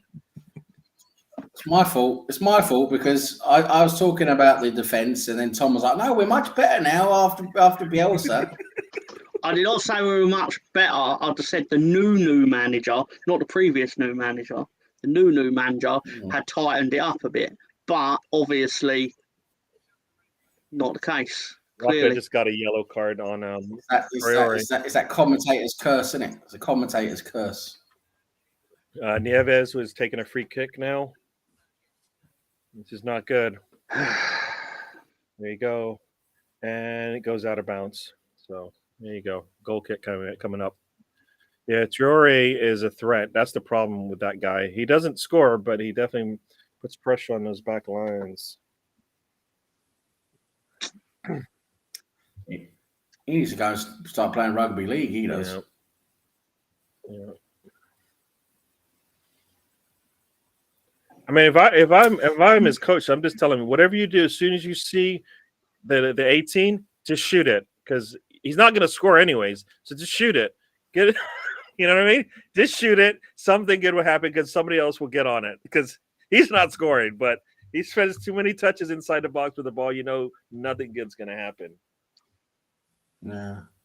How many goals did Kevin Phillips score in that amazing season for Sunderland? Because he got a shed load of goals. He was the top scorer, but I can have a look. He scored 99, 2000, 30 goals in the league, and then they scored 30 goals in 36 league games. But then he fell off the cliff. Yeah, so Nieves is off. Yeah, then the old guy is on. Moutinho is on for Wolves. We just lost Ryan.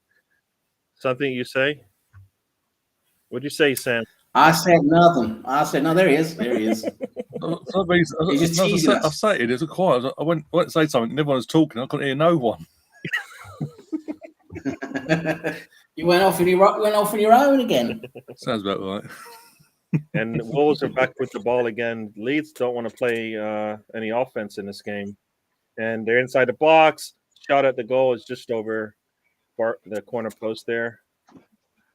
And it gets tipped over by Meslier. He's keeping this game close. Let's just say that. It could be worse. Leeds are falling apart. There's a corner coming in. Corner's in. And it gets headed out and takes it, sets it down. And the ball is, oh, crap. Another goal for that team we hate. Let's be honest. They're playing Southampton, and Southampton as I've already said, Southampton are going down. So that was great for the Leeds fan. He grabs the ball from in the stands, and as they come to get it, he just drops it and walks away. It was great. Somebody had to climb into the stands to get it, so he could hand it back to the player. Great, good. Thing is, it was me. I'd have gone. Yeah, you want it? Fucking go and get it. Yeah, go on. and oh boy, that was a nice score there from Perisic. From out. But it can't be.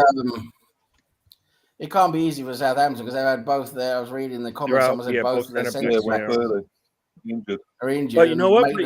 But that team is missing Rich Charlison. So I mean, come on. Oh no! Oh wow!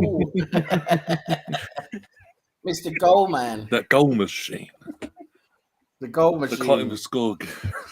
We can't score against anyone. Let's be honest. Oh, he does. Man's got two of the most amazing goals called back. I mean, the celebrations for those have been great. Against the same team as well. He's a bit of a prat, isn't he? Just a tad. The Leeds just cannot hold on to this ball. Wolves have it again. Odds on Chloe Walker playing today, I wonder, after getting away with it. You got a show on tonight, Tom? I have.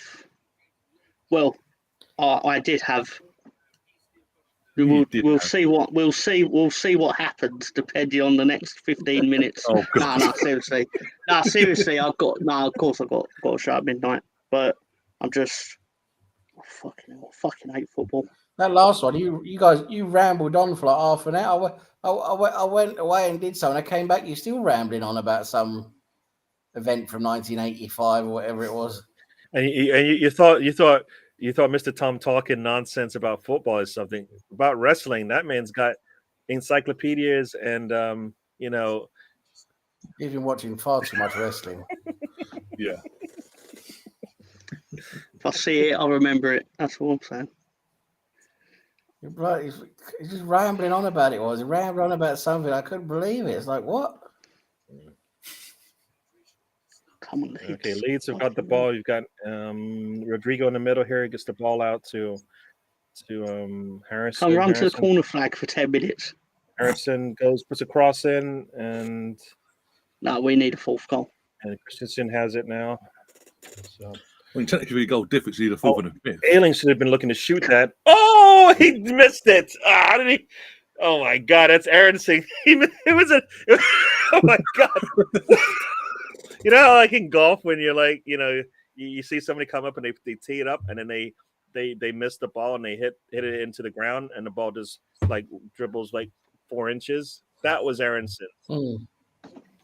Wow. From right in front of the goal, right inside the box, and he just. I need Aronson. He's fucking useless. I need Aronson removed from the pitch. Oh, we got Southampton has just scored. That's Walcott. So it's 3-2. 3-2 that team. So Southampton is trying to get back into this thing. Walcott. Come on, Theo.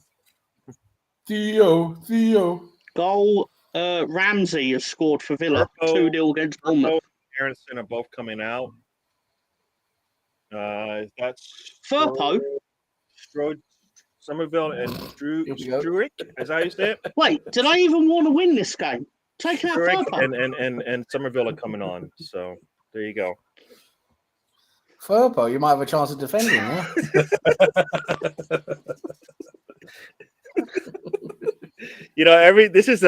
This is when they say London Bridge is falling down. This is what it looks like. Leeds is just Jesus Christ. They went up 3-1, and since then they have not looked like a team that wants to score again. And Southampton's on the run again. Let's see what they do here.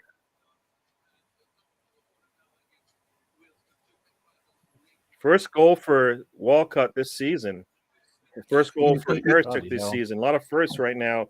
Oh, does he get a second try? He doesn't. Oh, Southampton almost scored. Foster did a really good job there. It's like Ayling is down, and that's a yellow card for some guy in yellow. What's his name? Otto. Ayling is grabbing his knee. I don't think he's happy about it. Let's see what Otto does. Otto. Wrexham right, high on the shin there. Or should I say high on the shin, low on the shin.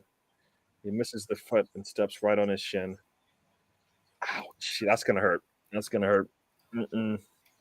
Jimmy Somerville. I don't think that's the same guy.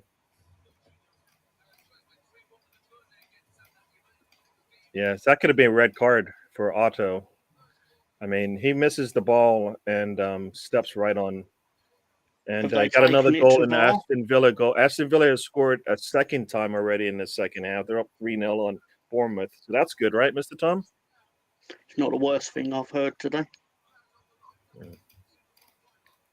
They're going to go to VAR, I think. This could be a red card for Otto. Yellow card was pushed out, but let's see if they show it here. Lots of stuff going on here in the last 15 minutes of these games. You know what? I think that looked dangerous. Cool. That is, he just stepped right on his shin. I mean, I don't know what to say. If he was looking at the ball, he would have put a foot on it, but he missed it entirely. Yeah. Let's see what happens here. See if he goes into his pocket. If he goes in his pocket, it's over. He's still looking at it. I think. Let's see what he does. Is he going into his pocket? He says, "Is he going into his pocket?" Yeah, he's going into his pocket. I think he's taking a yellow back. He's taking a yellow back, and he's pulling out the red, straight red for Otto. Leads are up. I would rather, even if they didn't send him off, I'd rather them just not add on the injury time because they were a dirty team, weren't they? There's rules in football. They broke the rules. Kulu is down. Oh, Aston Villa, that goal got called back. Kulu is down, so that means Richarlison being injured and Kulu being injured in the same matches. Probably not good for that team, which we like, especially if they're able to. If they're not able to hold on to this lead. But Gary, what is your opinion on Al Fateh Sports Club losing at home 5-1 to Al Ittihad Jeddah? That's a big loss, isn't it? First, I thought you were speaking in some other language. I didn't know what that was. I was like, I don't know that language. It's in the Saudi Professional League. It's terrible. I mean, it's terrible. It's really bad. Did you think Al Fateh Sports Club had more in them? Yeah. It's been a rough week for them. It's been really hot. Yeah. It's been really hot out there. I mean, really sandy, all of that, And what about Ural Yekaterinburg losing 1-0 at home to Dynamo That is a big Moscow? Surprise, people. That is a big surprise. Nobody saw that one coming. They've been playing pretty well of late. And you know what? They got to pull. He just pulled his back. Kane should get a card here. Does he get a card? No, because you know what? He didn't pull his shirt big enough. It wasn't a big shirt pull. Maisley now did a really good job of getting in front of Kane, and Kane just grabbed his shirt and no yellow card. Imagine that. Surprise, people. Surprise, surprise. It's a result that is will be hard to take for sure, Russ. Yeah. Saudi Arabia League it's not easy. It's not easy. The Russian Premier League's tough. Russian Premier League's very tough. I feel there's not much harder than getting a result away from home in Saudi Premier League. I'll tell you that now. You got to go all the way across that desert. Exactly. You got to dodge the camels. Exactly. Well, when Ronaldo scored a hat-trick the other week, and the goalkeeper, his Wikipedia entry stated that he's a professional goalkeeper in the Saudi Premier League and owns a successful kebab stand. Hey. Good job is successful. Yeah. Uh-oh. Is that another yellow? That should be a yellow now. Marco Roca stole the ball, and then yeah, that is a yellow for Wolves player. So let's see. Kane just handballed it. No, they're not gonna call that. It's Harry Kane. Don't be silly. Harry Kane. Have you actually spoke about solidifying? Oh, go on. Sorry. I was about to say, have we actually spoke about Southgate's stupidity yet again and proven me right yet again in terms of his squad? That squad is shocking.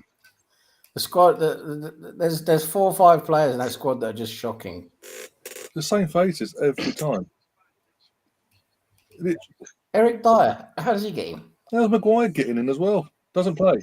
How did Dyer get in? Calvin Phillips hasn't played football. I thought the criteria to get into the England squad is you have to at least play football. Apparently not. Clearly not. Well, it depends. It depends really on the spectrum of if you're best friends with Gareth or not. Jesus Christ! Managers trust players, even the ones that can't play football. Managers like players that do what they tell them to do, and evidently, Calvin Phillips has taken Rodrigo's on the outside here, puts a cross in, but it's to no one. Evidently, Calvin Phillips has been instructed by Gareth Southgate that I don't want you playing first-team football in the Premier League because I want you ready for our international friendlies. And Calvin has obviously followed that advice. So and we were talking about, Southgate's man management, and there you go, folks. That's his man management. He's looking out for the players when, none of this big-time league play. International friendlies, that's where the money is. That's how you make it. Gareth Southgate's just taking the piss now, isn't he? He's just taking the piss. He doesn't care. Let's be honest. He doesn't care. He obviously put it in the World Cup squad, but he's rammed it home to now. His waistcoat money. No, I don't know. I'll decide after New Year, just before Christmas. I'm staying, guys. Yay! Oh, look, here's my squad. The same players that let me down for the last 3 tournaments. Because they've never let me down. They've never let you down. We would have won the 3 tournaments you've coached us in. But that's neither here nor there. You're picking players now that don't even play for their clubs. One of them got dropped at the start of the season, who's the captain of the club. Yet Ben White, one of the best right backs this season, doesn't get in.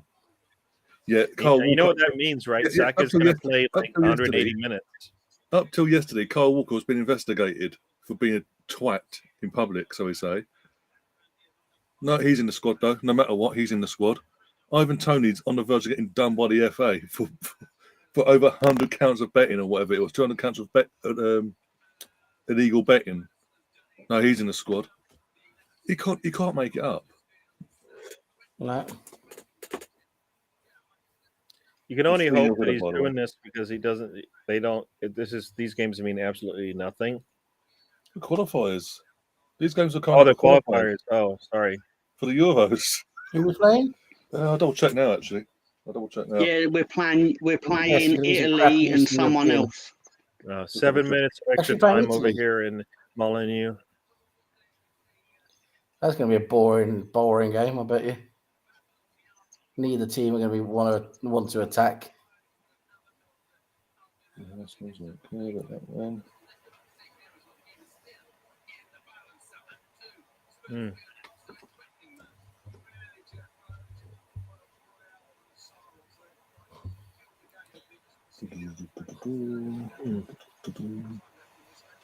So Aston Villa is still up 3-0. I saw a score correction, but I guess they scored again or it was corrected. Nice to see Southampton score again, but just because I don't like that team. And, Leeds. David Villamartine on the chat has wrote 7 minutes, 9 if your manager is Arteta. So, you see, you actually said it, yeah. So now we're going to Arsenal. I didn't write it. So it sounds like it's Arsenal talk now. It's 7 minutes of extra time over here, but let's just talk about Arsenal since Mr. Tom wants to talk about Arsenal. So tell me. Listen, I never wrote that. I never wrote that. You said Arsenal, so you just opened up the floodgates. So let's do it. I was going to tell you the fixtures, but yeah, before we get into Arsenal, England versus Ukraine next Sunday, and then Italy afterwards. Two quite tough games. That's to be 2 honest. losses and under Southgate. Oh dear, it is what it is. But yeah, Arsenal, right, injury time, right, let's get into it. The only reason the Bournemouth game exceeded a minute, by the way, a minute extra of injury time is because a Bournemouth player was down injured at the start of injury time, so the ref added it on. If there wasn't a player down at the start of injury time the other week, that doesn't happen. But thankfully it did. We scored. We're top of the league. Get on with it. Start crying come May 28th when we lift that trophy. Because we are lifting it, rocket or not. Hopefully win some more, obviously. 1 minute here. See, Mr. Tom won't talk about that.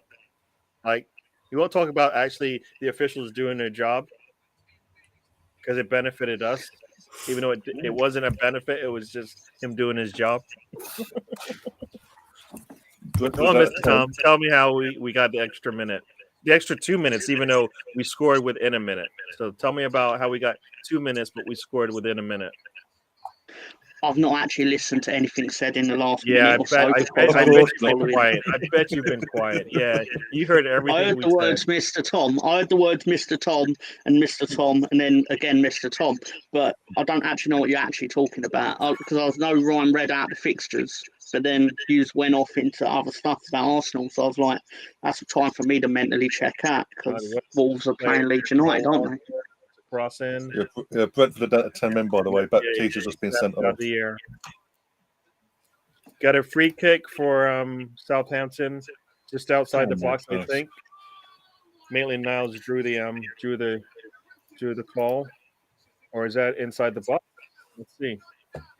Harry Kane is talking to the official. Look, I paid you for that. Penalty.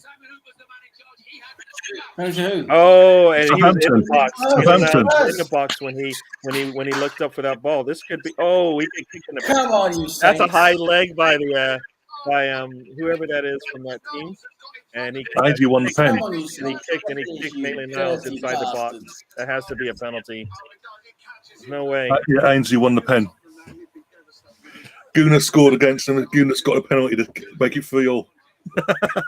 Come on. Come on, Ward-Prowse. Come on, Ward-Prowse. Don't fuck it up now. Don't let us down now. Come on. And they are into the 91st minute here. So there's no contact there now is what the official says. So let's see what they say. There's no contact, but there's definitely contact. Come on, end the game. He hits him in right. He hits him in the back. End the game. What they're talking about. For fuck's sake, end the game. And they're in the 95th. I don't care if Southampton score or not. Even if they score, end the game. And the decision is it's a penalty. Got 5 minutes of extra time. Come on. Give it a Theo. Give it a Theo. Yeah, you really want Theo? Is he holding the ball? I don't think so. That'd be Ward-Prowse. Ward-Prowse will be taking his hands. So there you go. And still got 2 minutes left of extra time here in the Leeds match. Foster against Ward-Prowse. Let's see. Come on, you Saints. That's a handball right there for Wolves players. Was that called? I think it was. So gonna have I got an alert. People. Guess what? Ward-Prowse hasn't kicked it yet, but I got an alert.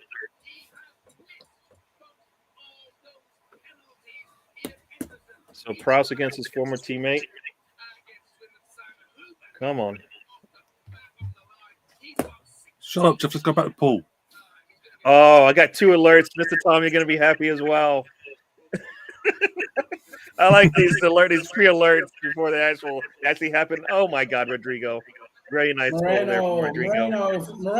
And Ward-Prowse puts it high in the corner. No way Foster gets there. No way he gets there. And Rodrigo makes a mistake there from Wolves. Somehow he's got nobody. Come on. The Wolves manager is not happy about something. 3-3 here at Southampton. And Rodrigo just scored to put Leeds up 2-4. the coach is plugged in Nanto. We are doing a live show tonight, and it's going to be great, everyone.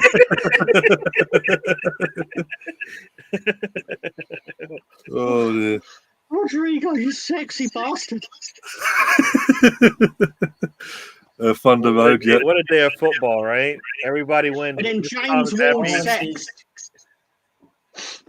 I want to see a Spurs stream after. I want to see. I'm literally loses the ball. I'm going to and one somebody now. grabs him, and then they take it away. He wanted to Oh call. no, he's not live. What a You know what? surprise! This could come back because he definitely grabs Fiori's jersey, and that's the only reason why they're able to steal the ball. Rodrigo gets it and scores, but this could come back. Back in 1 second. But it won't really matter because they're into the 7th minute. They're into the 8th minute of extra time in a 7-minute extra time match. So it might be 3. It might be 3-2. I think this is getting called back. He's going to the VAR. So. What goal might be called off? The Leeds goal. Oh, fucking hell. He's off. But they're gonna win anyway, so it's all right. Instead of winning 2-4, they're gonna win 2-3. So yeah. Rocca grabbed hold of Chiore, and that grab basically definitely made it easy for them to take it off of Chiore. Yeah, the goal stands, so I guess they didn't call it. Barry's the biggest flip. Goal stands. Huh? I wonder if they haven't shown it yet. I love That the goal AR doing stands. its job. That goal stands. Then it's like, how I understand. Like, no, does it stand? Oh, that's the Wolves fan. The Wolves team. Absolutely no contact whatsoever. That is not a penalty. I've literally just gone back to. I'm on a stream, one of their streams now, and listening to them react to the penalty being given. If they give this, That's not a penalty. No foul on Marco Rocca. That is crazy. If you watch him, he grabs Chiori's jersey. If he doesn't grab his jersey, Chiori controls that ball. But because he grabs it, he doesn't get a full control of it, and then it gets taken off. He gets nicked from him, and then that started to counter. wow. Ridiculous. Yeah, this is the consistency with the officiating. They've had 2 penalties this season. Missed them both. They're going to fucking score a penalty they shouldn't even have. This is disgraceful, man. This game is just a joke. Absolute disgrace. The dedication from me, by the way. Disgrace. It's fixed, man. This game is fixed. This is ridiculous, man. It's fixed. Yeah, of course it is. Yeah, fixed exactly 3-3. Somebody on the Wolves side is not happy, and an official must have given him a red. Well, It's a red for one of the Nunes. This is a joke. He's not even in the game, and he got a red. When Diego Costa is trying to hold you back, then you know that you've done something really wrong, because that's usually the man getting a red card. Yeah, red card for the backroom staff. I thought it was a player, but there you go. Yeah. Oh, fuck off! Never a penalty. Never a penalty in my life. Unbelievable. It's a fucking disgrace, man. Fucking disgrace. Just like Tottenham. I feel sorry for Sarr, man, because that's not a penalty. That's not a penalty whatsoever. I mean, if you look at it in real life, it looks like he kicked him in the back at the least, right? Can't play football. Well, they checked it as well, so it must have been something you didn't see. Villa's finished 3-0. This could have been a penalty. He went the right way as well, man. No, it's just outside the box. Oh, right outside the box. But it doesn't really matter because Leeds are up 2-4. Yeah. Can't play football. They are in the 102nd minute over here. Spurs, you scum. That team was up 3-1 and didn't get all the points. Bottle it as usual. Spursy. That's Spursy. That's a Spursy for you. still got a couple of ticks here because you got Tom's happy for once. you got the chicken man about to kick it. Let's go. I forgot what winning feels like. Sorry. You won by 2 goals today, man. Don't get used to it. If we can win our next league game as well, then that'd be really handy. That was Ooh. close. Oh, you mean the one you're playing against us? I know you. So here we go. Who's standing over this ball? Looks like Moreno. Full time. 3-3. And Southampton is still 20th.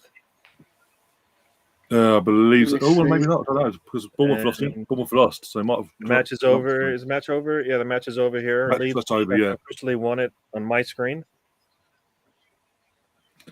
they're not scoring 4 goals in the last how many seconds of the game, are they? Bournemouth. Let's be brutally honest there. Right, let's have a Throwing all 3 points away is all I hear in my ears. quite literally in their case. And they could have jumped in. They could have collective jumped into is- 3rd place with a win today. Whoever said Yeah, that is an idiot because they've actually thrown away 2 points. Well, technically, you've got to be technical about it. But they did have 3 points in the bag, and they threw it away. Mr. Not my Tom, point. stop with your being all technical about stuff. Yeah, stop with your technicalities, Mr. Tom. Got Oh. Rodrigo. Mr. Tom Oh, technicalities. man, yeah, Rodrigo's a sexy man. That's The king all of that matters. today. nonsense is talking about technicalities. Come on. Well, the table as it is.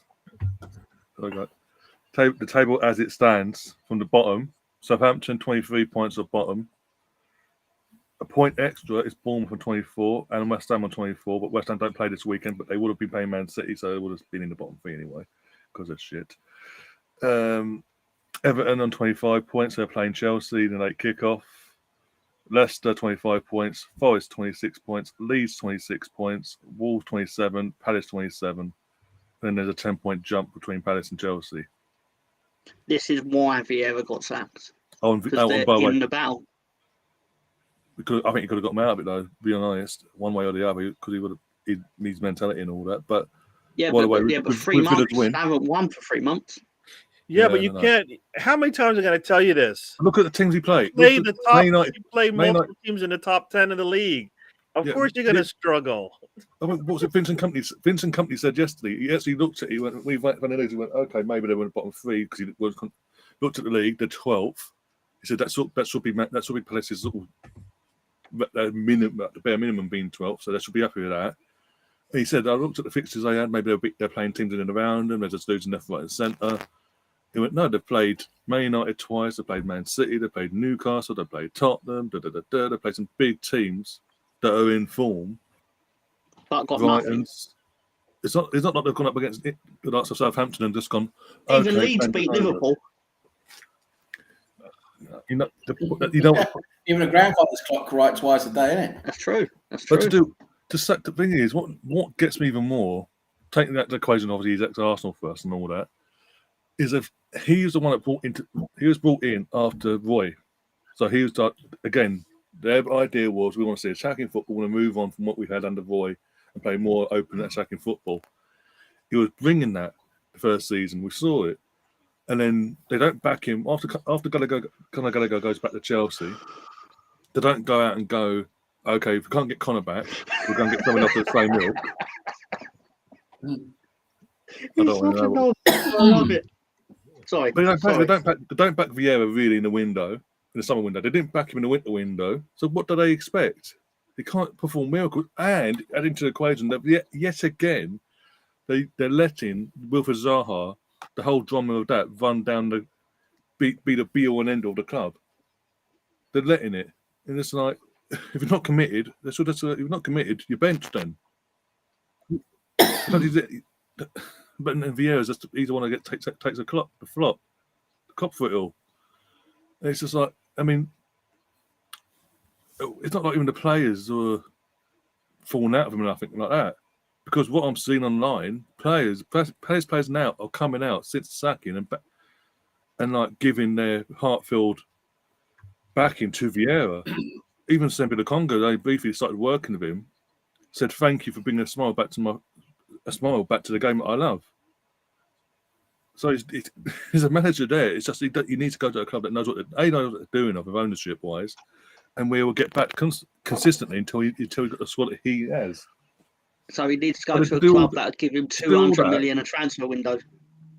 No, I'm not saying for the money. I'm just saying, but if he needs players in certain positions to have his system, like we saw last year, Conor Gallagher, that how him in that midfield, that attack, changed everything. We've seen it this season in terms of without him. The Palace board didn't go out their way this year to even back in last summer to go out and go, we want Conor back for at least another loan. If not, we want him permanently. Even in the winter window, when he's clearly wanted at Chelsea, didn't even bother. Why not go for someone else with that same ilk? You're not giving Vieira the backing he really needs in the areas that needed addressing. Yeah. We know Wilfried Zaha doesn't want to be at the club. You've not gone and got someone to be the protege and be ready to take over from Zaha when Zaha leaves in summer. And then Vertman's all that, you then sack him, and you're going back to the person who left, who retired. What, 3-4 years? No, sorry, 2 years ago. All right.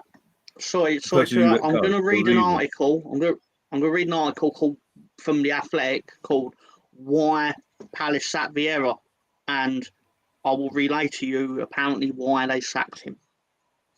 It's something to do with. Carry on talking. Just so I'm gonna. Obviously worried about results.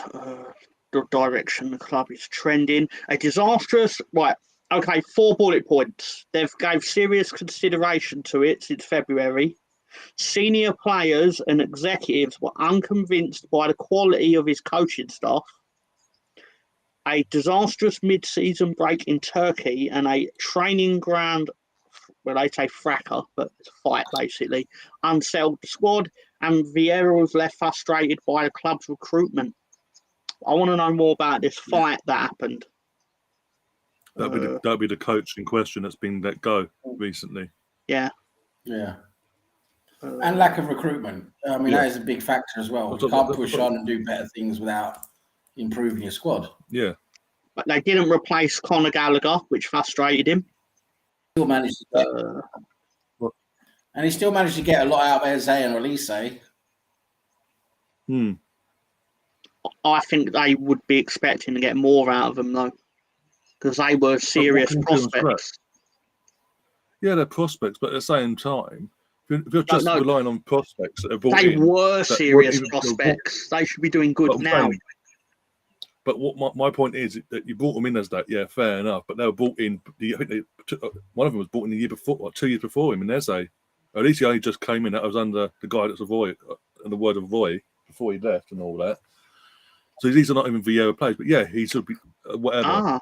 Hang on, but you need to go out and address the areas. You can't just rely on wingers. Last players, that's it. He had to do the pre-season friendlies with 2 different squads because some of them, due to injury and visa requirements, were able to go abroad on the. I think they played Leeds in Australia, for example. Australia, yeah. And the rest had to stay behind in London to play against lower league sides, but that basically didn't make him happy with. How can you find out who your best team is if you've got literally 2 different teams playing? So everything that you've said there means that Patrick Vieira still should have a job. He's doing a really good job based on all of the parameters that are in front of him. Not enough recruitment, not even a good summer program to get his team up to par, right? No. And then everybody around them spending money on players, right? So now not only are you not spending, but teams are getting better around you. But also, look at the schedule. This is going to happen no matter who was playing. You can't play a schedule like this, expect it to be the best part of your season, and then get upset with it. If you're being truthful to yourself, I mean, they did not do that. Now, if they go out and win 2 or 3 of the following matches they have, it'll look good. But guess what? They were mentioning Derry. That makes sense. Sorry, they were all referencing Derry earlier. Sean Derry is the name of the coach that left, which is, that will make sense now. Basically, Vieira felt that Derry had overstepped his duties and their relationship never recovered. This all stemmed from the loss. Crystal Palace lost 3-0 at Everton, which, let's be fair, is enough to warrant anyone getting a slap. And basically, Sean Derry lambasted the players in the dressing room after demanding higher standards and more pride in the shirt they were wearing, which set in motion the events that led to his departure at the end of January. Derry's a legend among Palace fans from his playing days, and he was not replaced, which then raised concerns over the experience and quality of the coaching staff that remained.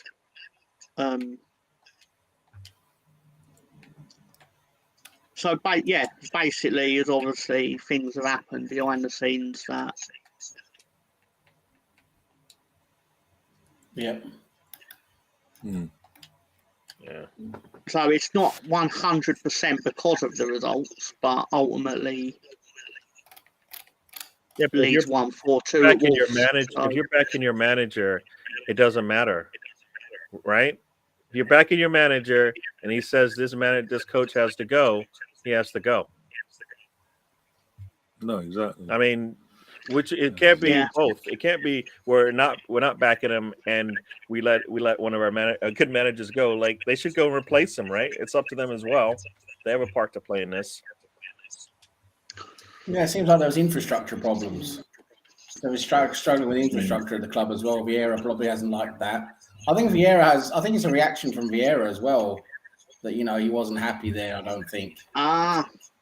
See, this is it. Sorry, I'll read this. This is what I was saying about Palace and their fixture list. Vieira's luck was out.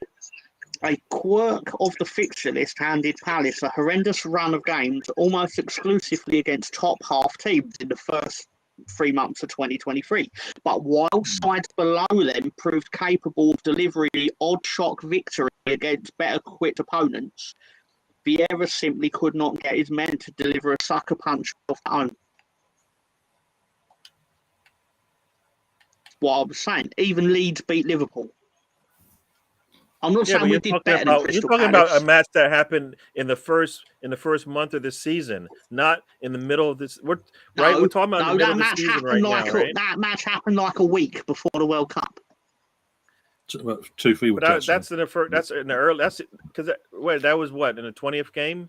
Not even a 20th game, probably the 16th game. My point is that they were disappointed that he got no results against the top team. If he had picked up a win or a draw or something along the lines that indicated that there was positive momentum going forward, then maybe he'd still have his job. I'm not saying they're right back him. I'm just saying I can why I've sacked him in the modern climate of football, as all I've said.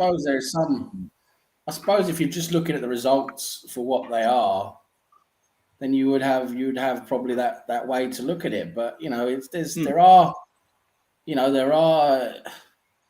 there is context to this. There are things around it. There's a lot more going on behind the scenes than I think what we see. But anyway, my take on Patrick Vieira is I think he's a pretty good manager and he's going to get better. And I think I said it before. I think he'll go to maybe a bigger team now, a bigger club, and I think he suits a bigger club because he's that type of manager. He's a bit of a, demands things. He's a bit of a disciplinarian. I think he'll do better with a club that has a bit more stature to it. No, I mean, I'm just looking at their last set of games. Away to Brighton, they lose 1-0. Home to City, they lose 1-0. Away to Aston Villa, they lose 1-0. Home to Liverpool, they drew 0-0. Away to Brentford, 1-1. A lot of goals really. No. Hold you there. When they finally did engineer a winning position, going a goal up in the second half at Brentford in February, on February 18th, appalling game management by his players gifted an equaliser with the last act of the match. Yeah, they're playing on small margins. They're not they're not scoring and they're not giving up lots of goals. Yeah, there's a lack of scoring there as well, isn't there? They're not scored many goals either. Before today, I would have said the same about my own team. Every match we've lost has been by 1 goal, apart from Man City, where it was 3-1, I think. So we lose by the odd goal as well. But you have really but good. We're still considered a terrible team. Who said you're a terrible team? Everyone says we're a terrible team. Nobody says that. Nobody thinks you're going to get relegated, except for you when you're feeling bad. Okay. No, but if you look at all their games since, as you said, since the World Cup, they haven't had an easy stretch. Either it's been away to a team which is tough in the Premier League, or it's home to a really good team. I'm not defending Crystal Palace. I'm just saying I understand why he's been sacked. But none of that makes any sense because it doesn't add up. I don't think half the sackings in the Premier League that have happened this year should have happened. But it's the culture of the pressure to remain in the league and get the financial rewards that come from it, which forces who are financially on for these things to make these decisions. Yeah. Because I'm not on the hook for Leeds going down. Yeah, I'll be upset by it, but I'm not the guy that ultimately then has to shell out $100,000 a week to Patrick Bamford in the Championship, which is a crime. It would be a crime, and you will know it. All I can say is hopefully tomorrow Arsenal makes Crystal Palace management rethink this whole letting Vieira go. I have a feeling we're going to make it easy for them to feel like they did a good job because they're going to keep it close. But I feel we should go out there and not even make it close. We should be pissed off the way we played the last couple of games on Thursdays. I'm still sticking to it. Obviously, I don't think they'll go down. Because their gap, well, I say their gap's too big. It's not, because it's 3 points. They are literally, they could be bottom of the table in 2 weeks, but there's an international break. Within 2 games, they could be bottom, even though they're 12. That's how tight it is. Mm-hmm. Leeds are literally 1 point behind them now, which is absurd when you consider they've not won a game since December 31st. So I dread to think how many points they were actually in front of Leeds at the time. Yeah, they were up at least. Welcome to the show, The Assembled. I mean, when I looked at it back on, I think it was the 10th match of the season or something like that. They had was it 10th? No, it was the 18th match of the season. I think they had 20 plus points, and pretty much everybody that was in relegation zone was sitting in the teens between 12 and 15. So they had a big head start against all those teams that are right there with them now, and that helps them out because now they're scheduled. Well, I can tell you, Leeds' next home game is Crystal Palace. We can leapfrog them. Yeah, and obviously we do, but I mean, I hope we don't get another new. Yeah. Sorry. Yeah, but our next home game is. Our next home game is Palace. Yeah, but you could be behind them. We should be. Hopefully we can. Yeah, we can be in front of them by next week because obviously, if we get the win at Arsenal, that we are due. You know what? I didn't even. You know what? Did anybody hear that? Because I didn't hear it. It just went blank on my end. I didn't hear it. What he said after something about. Well, apparently after a 4-2 win against Wolves, a scrappy 4-2 win, he's now convinced that Arsenal are going to lose at home to Leeds. No. I just said we're due a win against Arsenal because it's been 20 years since we've actually beat you. But also, the fact is we should have beat you at Ellen Road, and you all know it. You all know it deep down in your hearts. You know we should have beat you. I didn't think we lost it. I saw us winning that one, right? I saw you was getting upset in injury time when you thought we got another penalty. I don't know what you're talking about, Mr. Tom. Which is also interesting because I wouldn't have been afraid if I was you, because I'd be like, well, Bamford's obviously going to take it, so what's there to fear? But you were afraid. No, the implication was, if it had been given, Gabriel's getting sent off, so it would have been suspension from him as well. Yeah, but he has some spell over VAR that just does what he wants. Because when we scored in the game, he must be like made of paper, because the way he flew across the fucking box was like, oh, it's failed. It's like, mate, look at you. A fucking tank, and you get bowled over by Patrick Bamford. Oh, fuck off. All I hear is wah, wah, wah, wah, wah, wah, wah. Wine. That's all I'm hearing. Did you Laura, lose? is that you? I don't care. You can all gang up on me, right? You can all treat me Rightly like so. that. The You're meme. back in, last you can night, all you had tr- hours. What's that? You had hours. You had hours preparation to go. Actually, I did this in the mindset of Vieira. He's been sacked. I've had all day to change it. You didn't change it, and you doubled down on it last night. So this serves you right. Oh no, I'm getting my just desserts. But no, You seriously. you will be when when you go down. Yeah, I'm not Jesus. saying that, but you see what you just I'm did the there, only Mr. member Tom? of his channel, and he's doing this to me. I went out my Every way week. yesterday to get my emojis sorted, and at the few emojis I can do, I did one specifically for you because I know you like the player. And then you did I'm that going to to use me. that emoji. I'm going to use that emoji. No, I was sat there, right? Let me tell you something, brothers. I was sat there, right? And I'm like, okay, I'll get the receipt come through. Okay, payment for Arsenal podcast. I'm like, yeah, we'll allow that payment to go through. Yeah, because he deserves it. He works hard, he puts out a lot of content for his audience. I'm like, yeah, allow that payment to go through. And then the next time I see him, he's like, oh, your team goes down.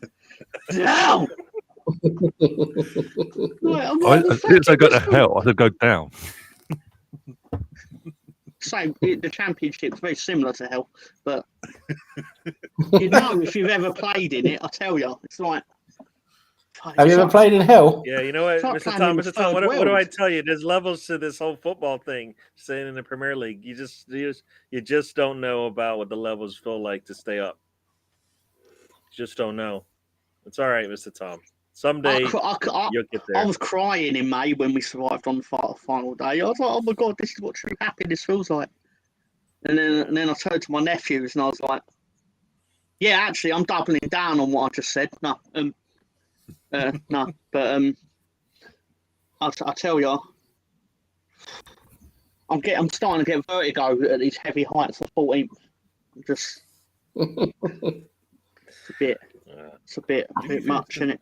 Didn't you finish 10th in the first season back? 9th, but yeah, similar. Okay. We finished higher than Carlo Ancelotti. Everton, yeah. Carlo Ancelotti was jealous of us. In fact, he was so jealous of Leeds that he went back to Real Madrid because he was like, I can't let that happen again. Can't be in a league where Bielsa finishes above me. I'll go to the Farmers League in Spain instead. Yeah, Everton, honestly, what a shit show that is. Oh no, Jesus. I imagine. I wonder what West Ham fans are thinking right now. They didn't think we will win today. They're probably crapping themselves. They're crapping themselves about the players they're going to lose, I'll tell you that. I was speaking to a West Ham fan the other day. I said, what do you feelings on Declan Rice going to Arsenal? He said, well, it wouldn't surprise me if he went. He said, and he reckons they're going to lose a few more of their good players now. The thing is though, that if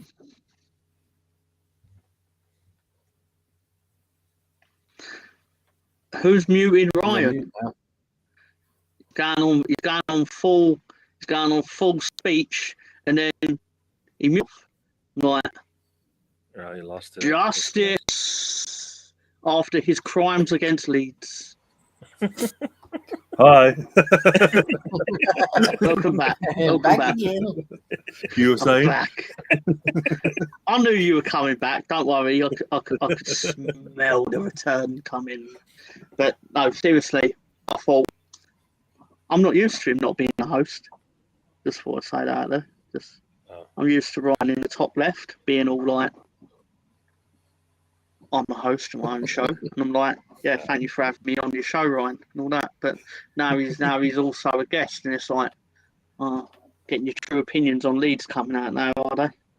But tell what you really think.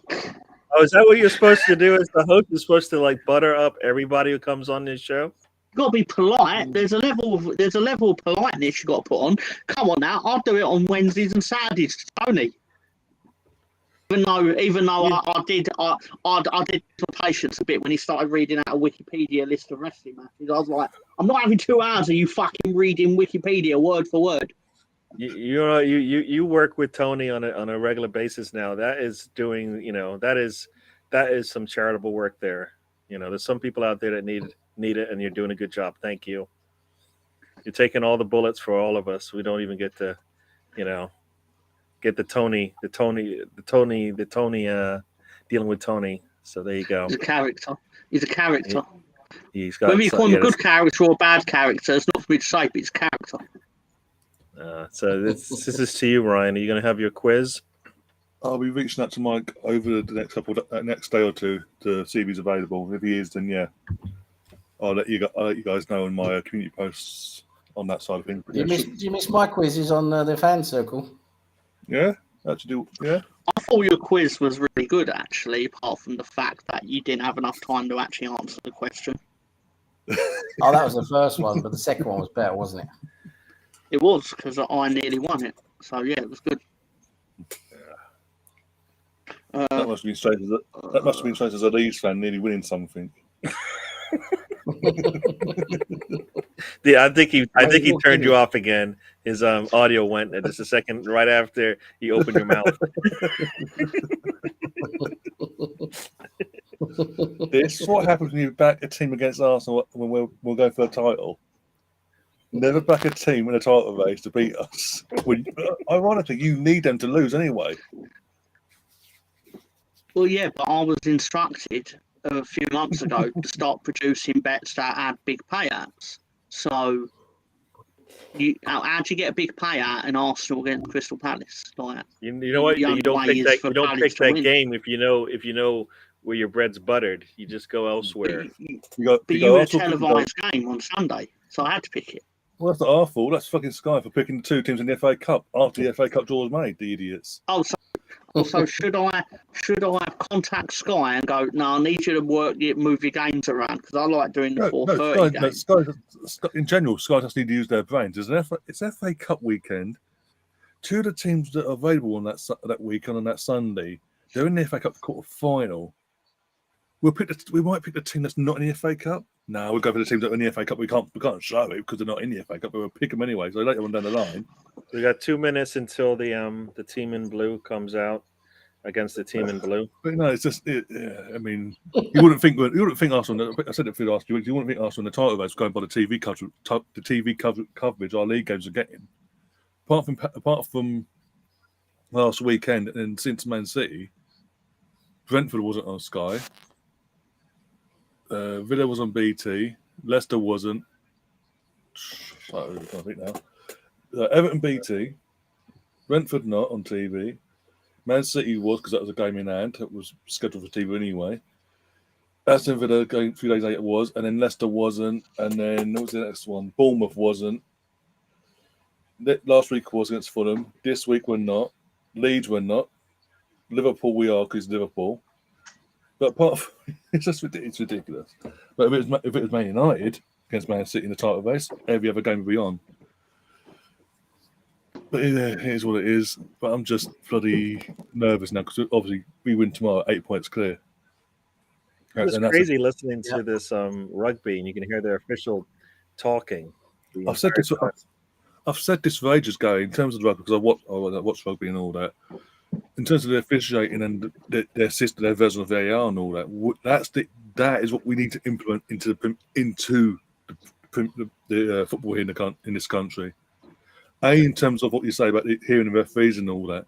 If you're at home and you're watching this, or even at because I've gone to games at rugby, you get the option to buy these little pieces, microphone pieces. You put your headphones in, and even then, when you're in the stadium, you can hear what's being said during the game. Yeah. That needs to be implemented because once that's implemented and all the players know, up and down the league and all the managers and what, no, that's in place. You'll cut out a lot of abusive behaviour towards the ref because that'd be picked up on the microphones by Sky, BT, and in the stadiums itself. And then obviously with the kids about, you don't want them listening to that, so that'll be cut down a lot.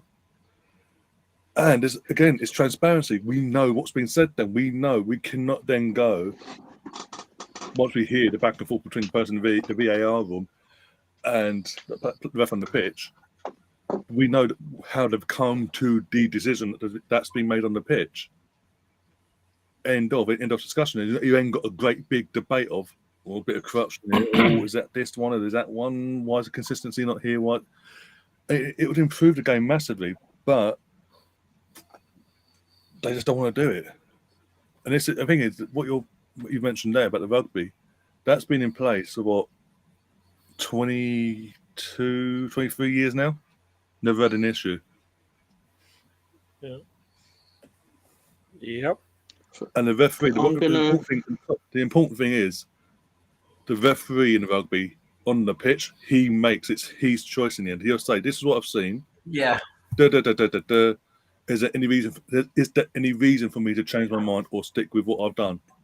Yeah. And he'll be. This is what. Okay, we'll show you on the big screen, so everyone again sees that. Okay. I'll stick with what I've made. Yeah. Good.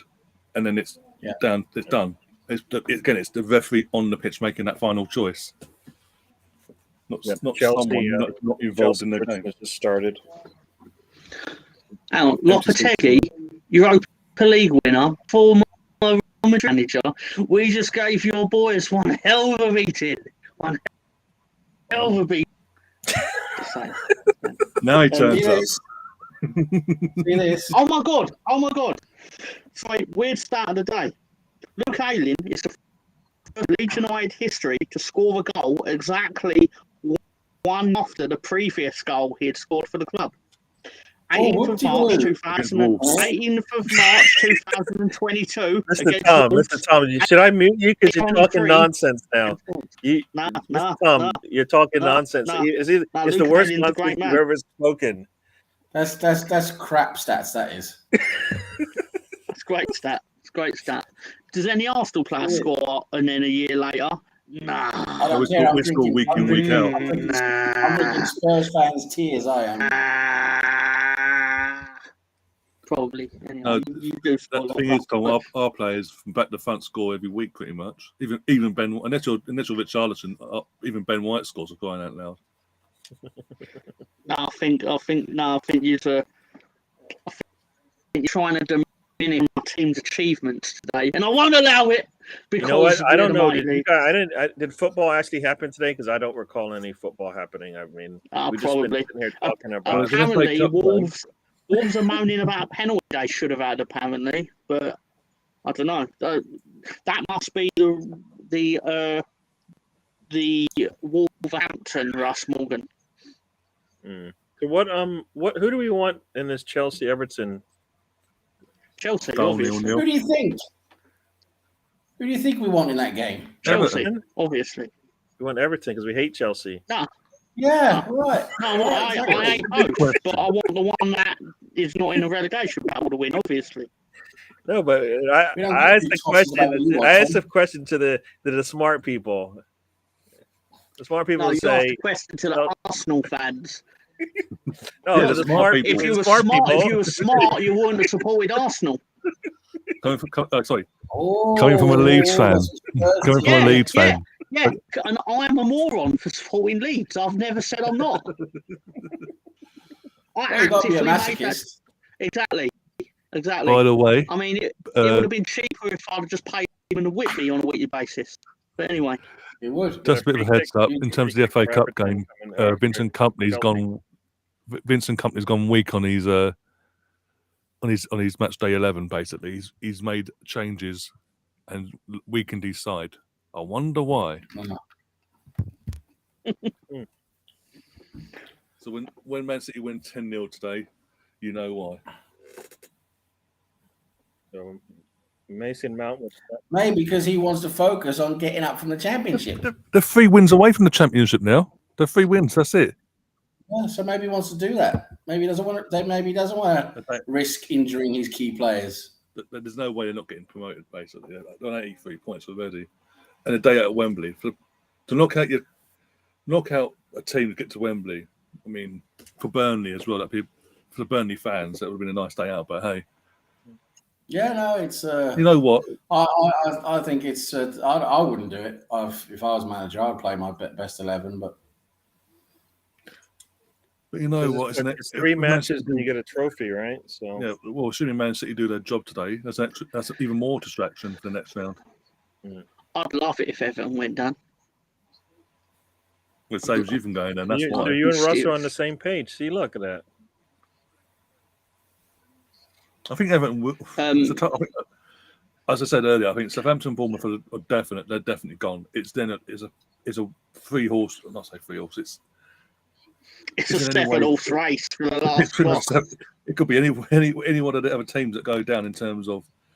But I think the weakest ones are Everton and Leicester are the 2 weakest ones. Oh, West Ham, sorry. They're the main 3 that I think they them 3. They've all had the thing that I think gives them all an advantage over Leeds is the fact that the 20 years of like Premier, or not Leicester, but they've had like multiple years of Premier League money coming in. So from the core of their teams, have got a higher ceiling of quality because they've had the money to pay the wages, if you get what I mean. But ultimately, I don't know. It's hard to say because why I want Everton to go down, aside from the fact that it means there's less chance down, is the fact that I just think they're mediocre in how they operate. Like they throw loads of money at bang average players, whereas at least we try to unearth like value for money. Like say what you will about Leeds or Aronson or whatever. Like Nonto going to net us more than the 4 million we paid for him. Yeah, that's true. And like obviously Rafinha was like printing monopoly money. Yeah, and that's the thing with the main reason why Everton. I interrupted you just mentioned it. They since I can't remember the guy's name now. Came from Arsenal. The former one of our former board of directors. Christianov. Not his mate. It was Usmanov followed afterwards, but I can't remember his name now. But it was one of our board members. When Kroenke was taken over, sold Kroenke shares of Kroenke and all that. He took his money and went to Everton, and then eventually convinced Usmanov to come along with him. But since the second he's walked through the door, he's been trying to get the fans on board and just spunking the money that he has. Let's be honest, bang average. Again, as you say, bang average players. I mean, £50 million on a goalkeeper in Jordan Pickford, who's just been relegated with Sunderland. You could have got him for a lot less. No, I paid £50 million for him. And they wonder what was it? They gave us £40 million for Iwobi. £40 million for Iwobi. That's what I mean. Like they spent £40 million on a sex predator who now have to act like who you know have to act like doesn't exist. But they paid £40 million for him. They paid for Wayne Rooney. But generally, the reality is that they don't try and unearth bargains to profit off. They basically end up selling for 20. Sorry, what? Ireland just scored. Ireland was down 8-6. Huh? Ireland 8-6 up in the rugby. What's the score in the rugby? Ireland. 8 points to 6. To Ireland. Yeah. Right. It was a really, really, really bad defense there. He just basically, the middle just opened up. Chelsea about rugby? Chelsea and Everton are in the 9th minute. I can tell you what I see. I tell you that all the time. I don't know everything. I can tell you what I see. Gary, I'll say this. This is an England defence that leaked 50-odd points last week. A record-breaking 50-odd points on home turf. Oh, well, this is not good. We sound like Leeds. So are we really surprised that you have a bad defence against Ireland? What that Leeds that has the here we go. Sorry, excuse me. That same Leeds that has the joint best goal difference of the bottom of the bottom. Two. You were the bottom, best of nine teams. the bottom 9. Good job. Yeah. The Hey, best of last the year bottom we had. 9. Hey, last year we had the worst goal difference of the bottom 20. So You couldn't score. You just leaked goals because you couldn't score. I believe we survived because we could score when it actually fucking mattered. Not enough. You know what I mean? It was like, oh, you need to win at Brentford. It was like, yeah, that's going to be different. 100% want to relegate us, and then, but to be fair, Thomas Frank is one of my favourite people because he made all 3 subs, or made all the subs that he was allowed to, in with about 40 minutes of the game left, and then one of his players scored, got booked for shirt off. And then 20 seconds after the kickoff of the goal, he then went into Rafinha like he owed him money. And it was like, oh, so now we're playing against 10 men for the next 40 minutes. Very nice. Very nice. Nervous as fuck, but relegation battle. You don't know the pain of it. You only know the pain of the battle for 8th. Spurs fans, tears. Yeah. Nice. I did put on the Chelsea game, but the build-up for Chelsea before I switched it over. And there's images of Conte going up to the ref, giving him a mouthful because he gave a penalty. He's going, you've ruined my job. Got me sacked. He's gone. Or, he's going. That was Graham Taylor, weren't it, in the documentary when and scores that goal that shouldn't have been a goal, and then he's basically on camera going, "I'm gonna get sacked in the morning.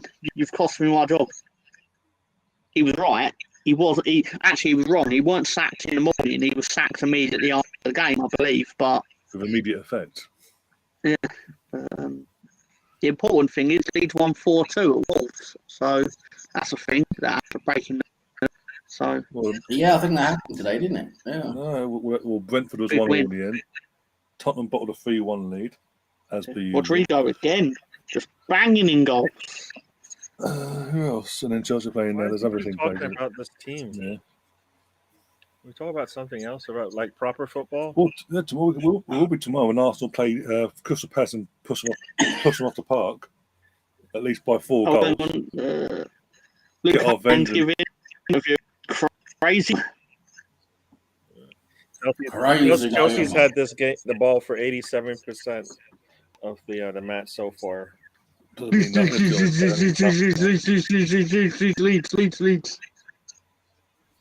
This is Leeds if it's an aeroplane.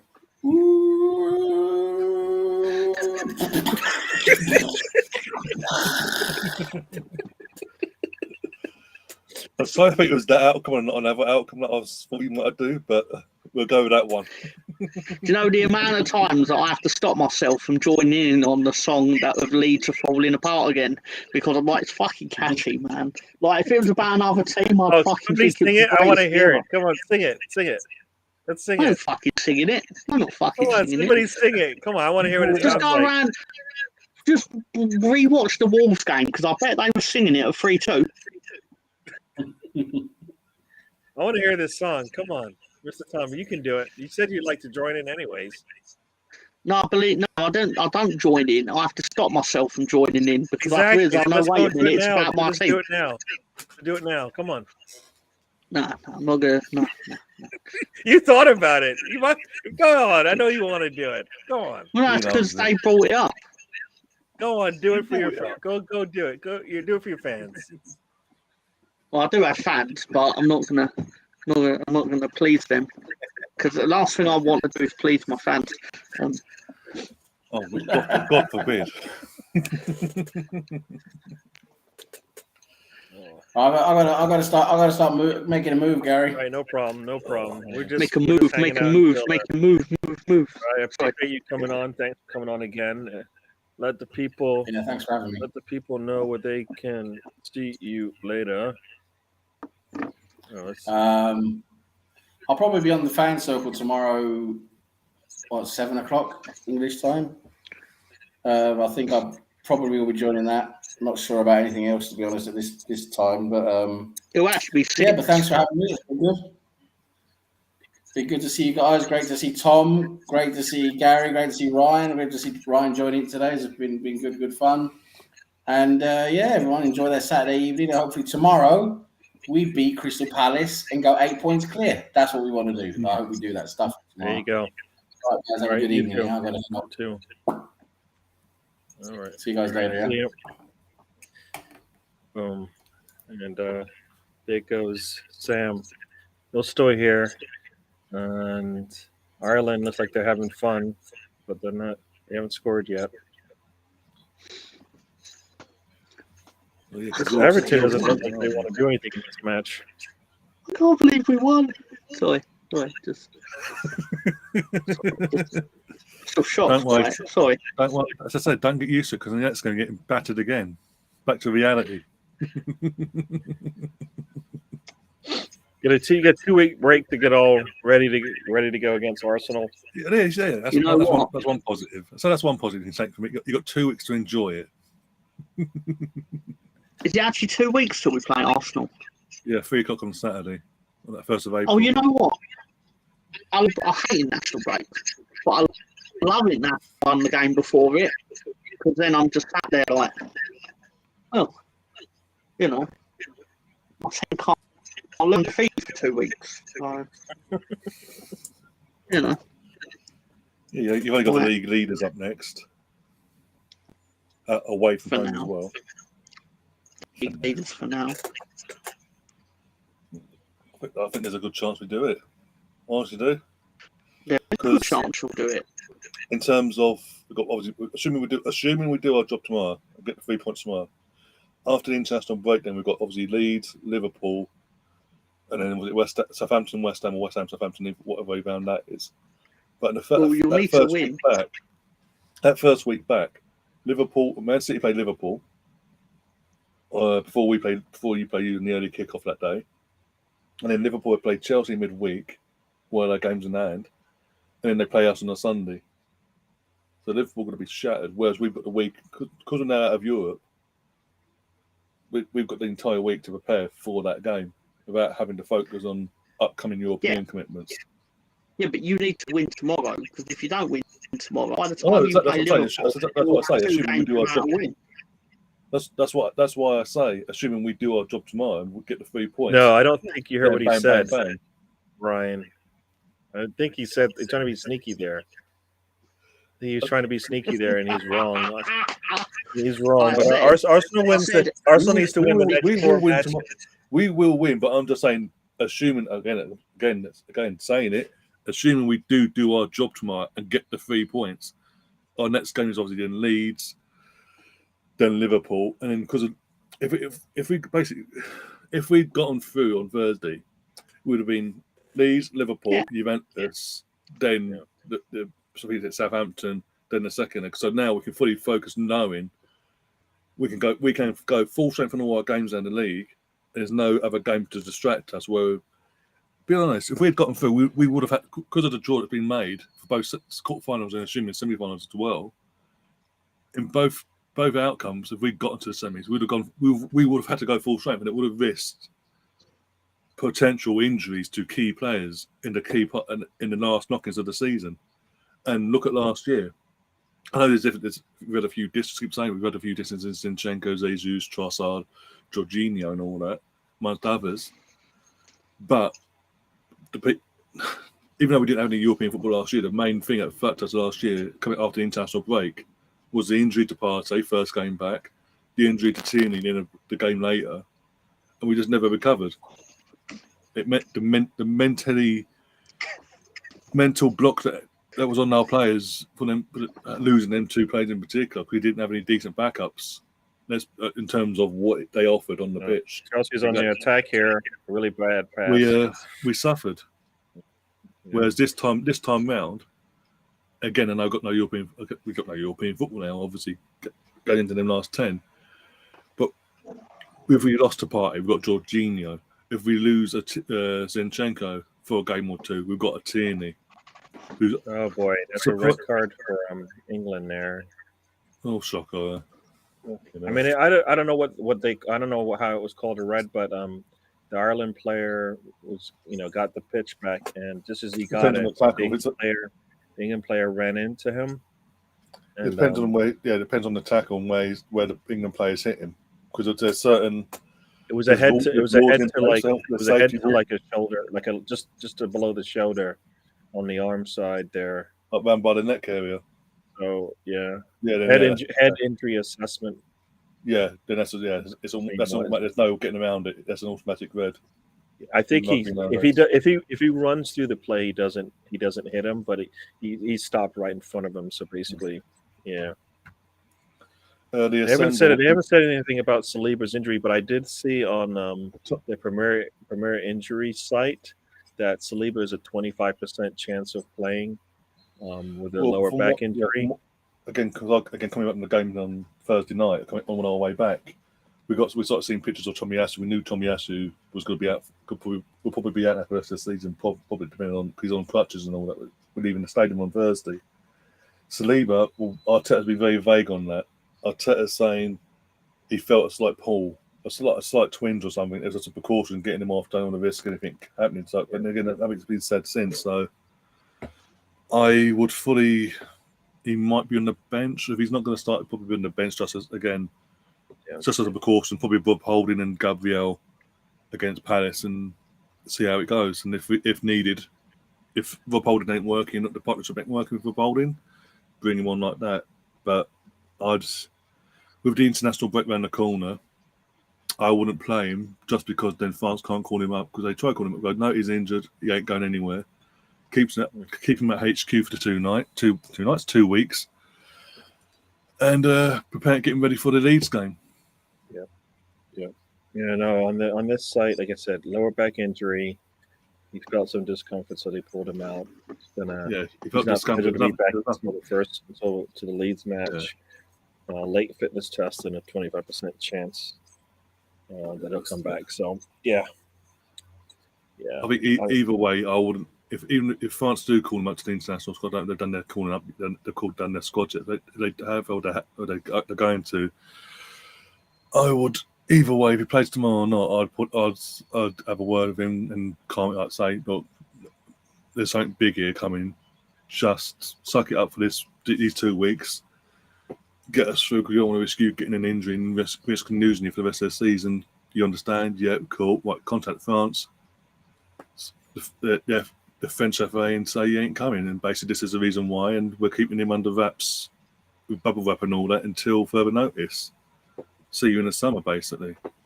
Oh yeah, yep. Top players. That's what we've got to do with the position we're in, title race wise. Because we've got European football, Champions League football next season anyway. But in the unique position we put ourselves in terms of going for this title, we need every single player. We need to wrap in cotton wool. Because I do not want us coming back on the international break saying Saka's got an injury, or not Ben White, Ramsdale pulled a bloody hamstring or something in training or whatever, because he ain't going to play. Yeah. Or whoever. I think Tommy actually ain't going to be going anyway. But any of our players that have been called up to say no. Yeah, that's the problem, though, right? They can play a game.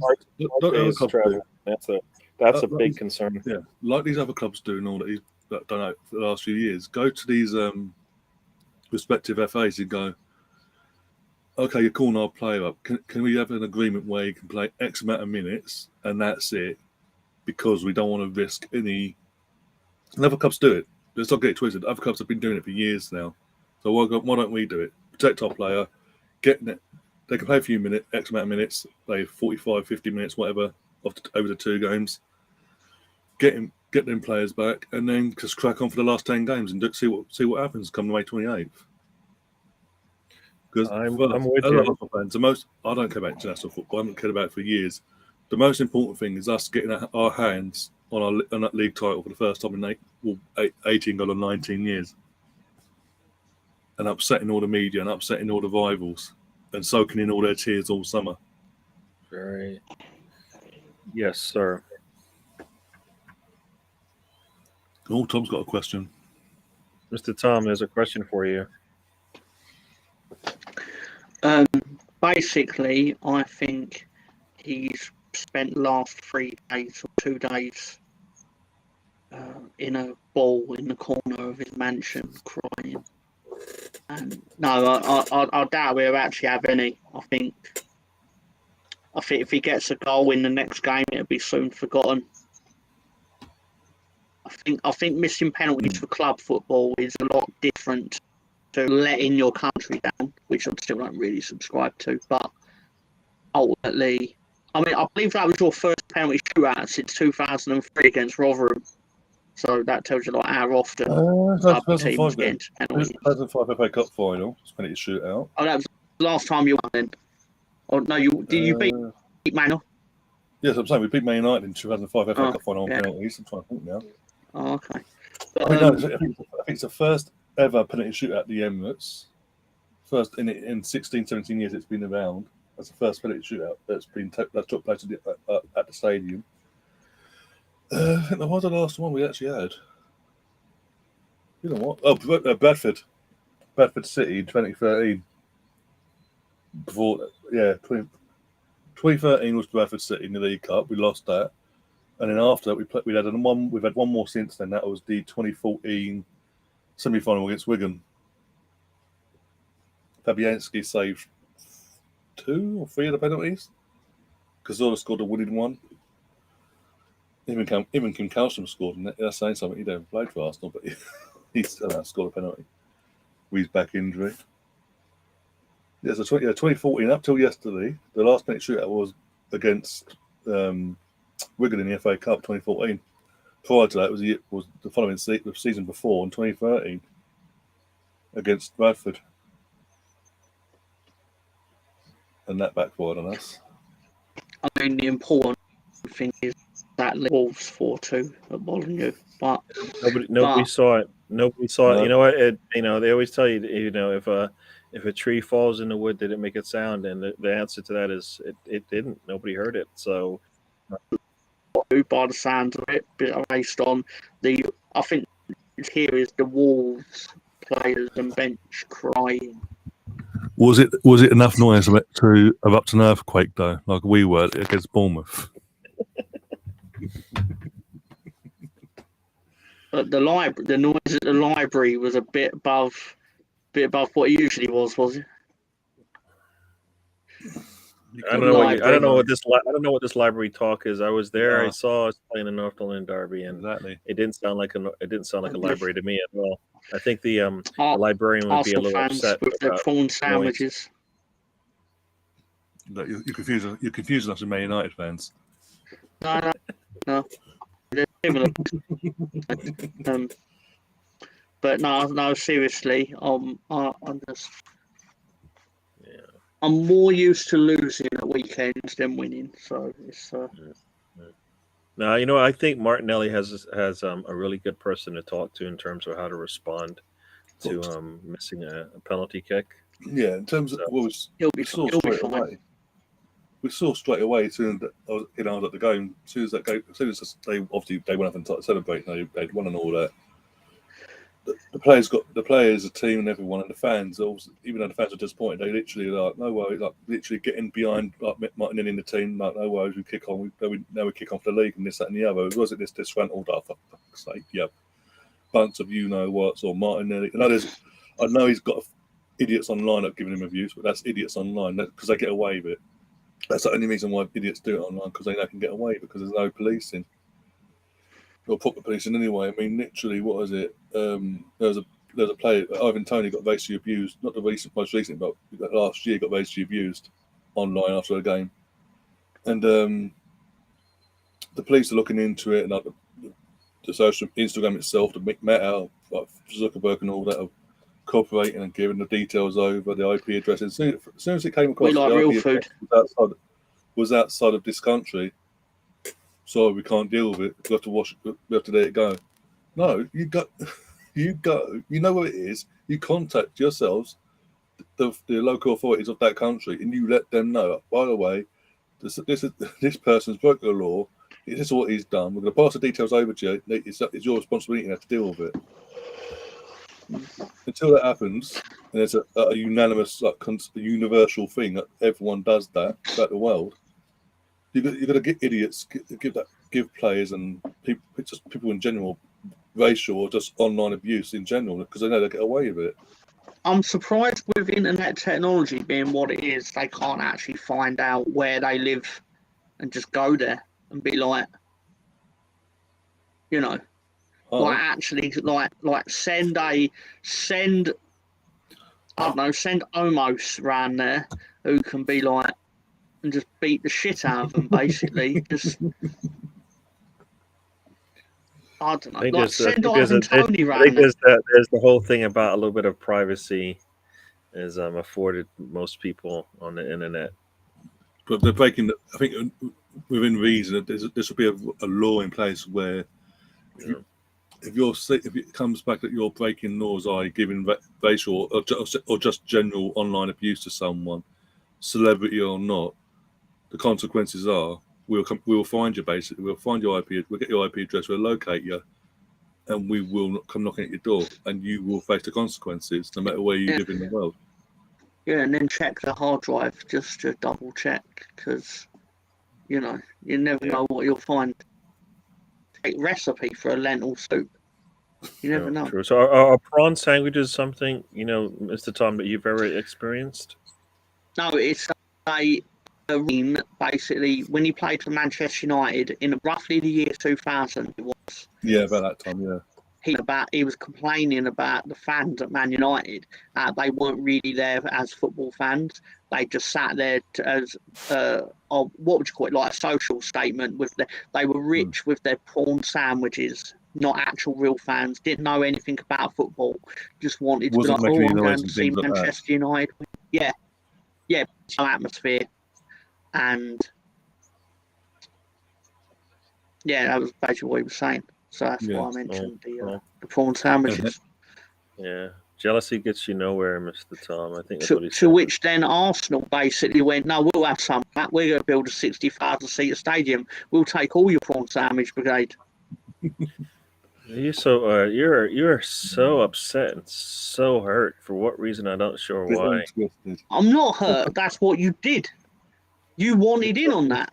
You're so hurt. You're hurt by it. It pains you. I am pained. I'm pained that my team fell behind for 15 years. Yeah.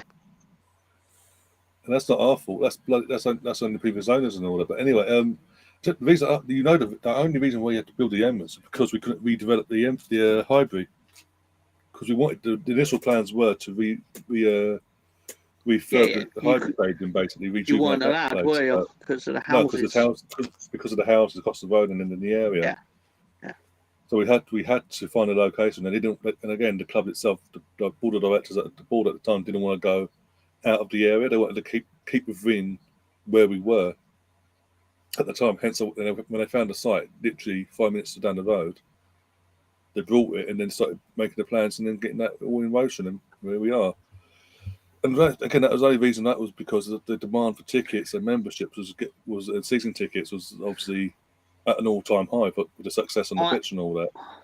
I heard you had to demolish a library to be able to put your stadium on the ground. It's still standing. So it was like, wasn't it like the movie Poltergeist, where like instead of it being an Indian burial ground, you actually built it on top of an old library. So, rumor has it, the librarian that inhabited those grounds were basically. I can't hear you, Mr. Tom. It's really noisy up here. Yeah. It's really hot. You know, the wind is blowing so strong. I can't hear what you're saying. What are you saying about? Wave so I know which one is the one talking, because I can't see all the way down there. Can you wave for me, please? There's so many people below us. I just can't. I can't tell if you're the one, who it is. Bovril and Marmite. Isn't everyone's favorite drink? Who likes Marmite? Jesus Christ. You know what? Oh. You know what, Assembled? You've convinced me. I'm going to have a curry tonight because the Assembled has convinced me to have a curry. Marmite. Okay. Who is this guy? Peter Risdale was... Do not sound like Bender. Peter Isdale was chairman of Leeds United in the late 90s, early 2000s, and he is essentially the reason we were in the situation we were in. He basically spent loads of money on wages for the time period, and he basically built a big squad of like young, hungry talent, but the wages for doing that were all leveraged against us qualifying for the Champions League every year, which, to be fair, is what your team does, and it's what every team does, like Man United time. But didn't qualify for the Champions League on one particular season, and then the bank were like, "Can we have our 40 million, please?" And we were like, "That 40 million is at Bill's house. It's at Fred's house." But they weren't buying it. So can you just roll it over till next year so we can qualify for next year? Yeah. No. Well, no, the thing that makes it worse is it was top 3, and then the year after it became top 4. But by then, we'd already had to start the fire sale to like get the bank its money, basically. But Got some Marmite fans in here, Mr. Tom. So. Of course they love Marmite. Why wouldn't they? I mean, if I turn those dark at night, Ian would go, "Actually, it's more of a hueish grey." Got a free kick coming up here for Everton, who hasn't had the ball much, so this might be their best chance to score in this half. Still 0-0. Bloody hell. Still 0-0. Chelsea can't get a good shot on. Free kick goes right into the head of the Chelsea player who is down. That's going to hurt. I mean, Burnley's worst so far. I think that's Everton. I've got Man City on as well. Man City Burnley. It's still 0-0 there. Man City have had all the ball, apart from the last couple of minutes.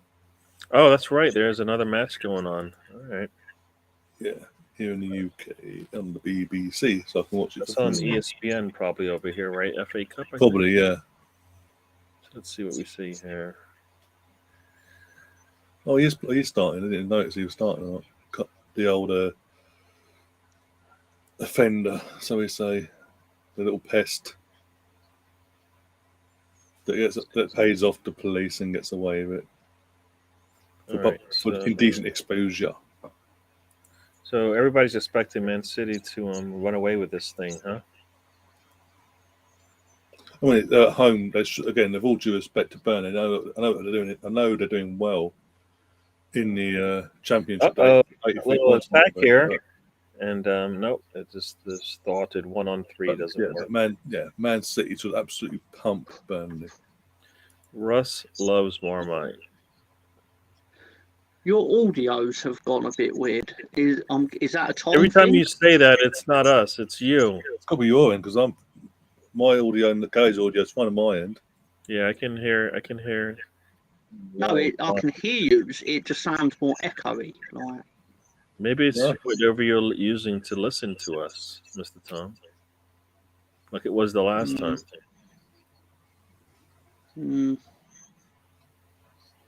No. But the important thing is that Leeds won today. Apparently, that's the more Leeds. important. Who is Leeds? I keep hearing this name all the time, and over here in the States, we don't really get much this Leeds talk. I think they're the smallest team in Yorkshire. I don't know. the biggest team in Yorkshire. That's fucking outrageous. There you go. Biggest guy just got home from work 2 hours ago before I go to the second job, missing all the action. Man's out Big there. result in the National League. Wrexham won. Notts County drew with Barnet. Oh, so Wrexham will top them, won't they? It's clear with them in hand. Very big. Have fun at work. Have fun at work. Second job. Hello, chaps. Stefan has joined us. Welcome to the show. We're still hanging on. We'll probably be here until the end of this first half, and then I'll let everybody go and enjoy their curry, or I don't know what Ryan's about to do. Probably go argue with his brother. Feed the animals, because that's a job in itself, probably, to feed all the animals. Yeah. It's got like a jungle in there. Fix it. Say, look, Russ, you've been cutting out all day. Nonsense, cut out. Nonsense, cut out. I fixed it, damn it. There you go. York City's actually bigger than Leeds, so there you go. Fucking bigger than Watford in the National League. Fucking outrage. I'm fucking Stefan. Fucking stay in here. Thousands after the show starts. Tries to fucking. Fucking Oh, here it is. Fucking motherfuckers. Motherfuckers, all you. Oh, with that, the hood's coming on. The smallest team in Yorkshire, Leeds. I mean, what are they? Outrageous. You've been there, I know, but you've been mean to me today, and I'm not taking That's it. why he knows. What? No, I'm just elated that of football result. I don't even know what you're talking about because we didn't even talk about it today, did we? I forgot what happened for the last 2 hours. I think most people did as well. You gave a running commentary on it. Oh, I've got an alert. Oh, I've got an alert. Alert. I'm happy when you're happy, but at some point I'm done. It's time to go back to the Arsenal chat. Your happiness can't last too long because in 2 weeks you're going to be crying again, and then I'm going to have More to. for you, Tom. He lied to you. Actually, Wolves won 4-2. He wasn't Leeds. I'm not going to fall for one again. Stefan's triggered. He's triggered you. What's Argyle? Guile. I'll Argyle. got to talk to Doolittle. Yeah. And I talk to the animals. Listen, you say what you want about me. You can call me a communist. You can call me a communist, a porn star, a member of the Gay or Lesbian Alliance, or whatever you want. But do not insult Leeds United, damn it. Oh, here you go. Leighton Orient could be a league fixture in a couple of years. There you go. It was in 2010, and I went to it. And it will Leighton be Orient again. versus Leeds United. I went there, damn it, and I was like, I remember getting it, and I felt strange about it. So I realised the family enclosure, the disabled and family enclosure, and I've told this story multiple times, but fuck it. And the things coming out of the mouths of some of the people behind me were impressive, like in its vulgarity. And then I did turn around and think, because Leeds scored in injury time to equalise, which basically meant the Leighton Orient fans behind me were really upset. And I thought, okay, you can call Leeds fans whatever you want, but ultimately, when it comes to Monday morning, you'll still be in a wheelchair. So you know. Anyway, Lewis for City looks like he might have injured himself there. No, so I don't know if that's good or bad for City. That was awful. But no, in all seriousness, it was crazy. Some of the things these Leighton Orient fans were saying about Leeds. Stephen, welcome to the show. We're still hanging on here, but we'll probably be gone in about 10 minutes or so.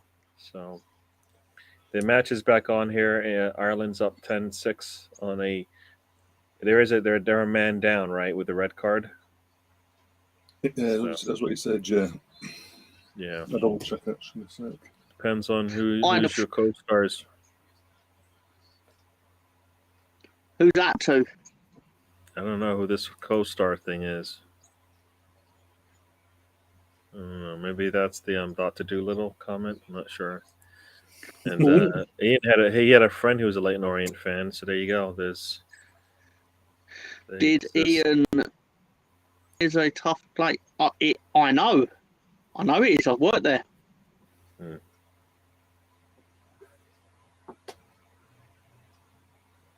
Seriously, it was quite the experience. Oh, so there you go. It's Leeds United. So what do you expect?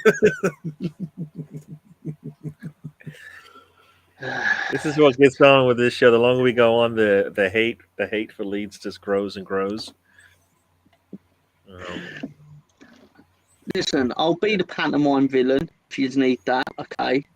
just to make you feel better about your levels. Yeah, sorry, Mate, we're top of the league. What we got to be upset about? We're top of the league.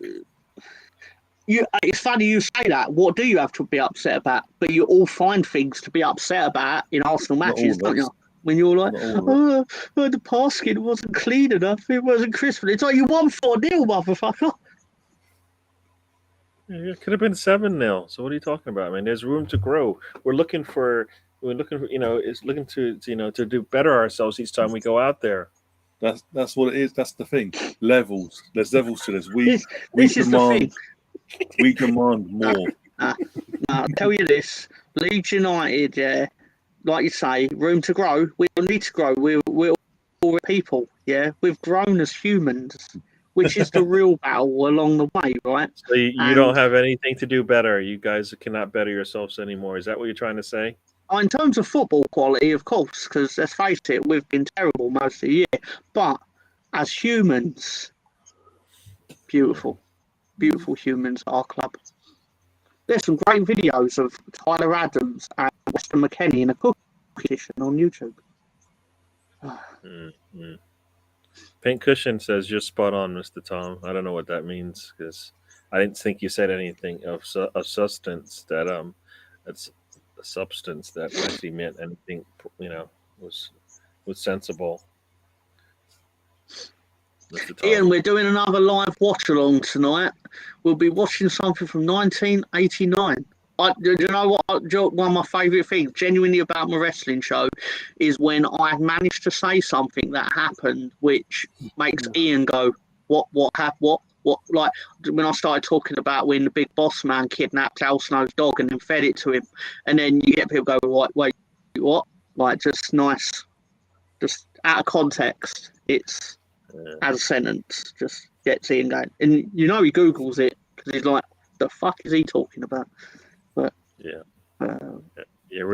moaning Arsenal fans, yeah, I was right. I know I'm right. I got ears. I know I'm right. Yeah. Liam's at the game tomorrow, so he won't be on the stream with us tomorrow. But all the away games you'll be on. Apart from I think the only away game you won't be able to make now because I'm not in Europe is Liam's on the stream. You don't want to tell Liam's on stream. You hear, "Oh, what is he doing?" There's another thing he says, but it's gone out of my head. But also, obviously, then you get Bobby being the star of the show. Bobby, clearly, the star of the show. Yeah, and obviously, then the joke of the day. The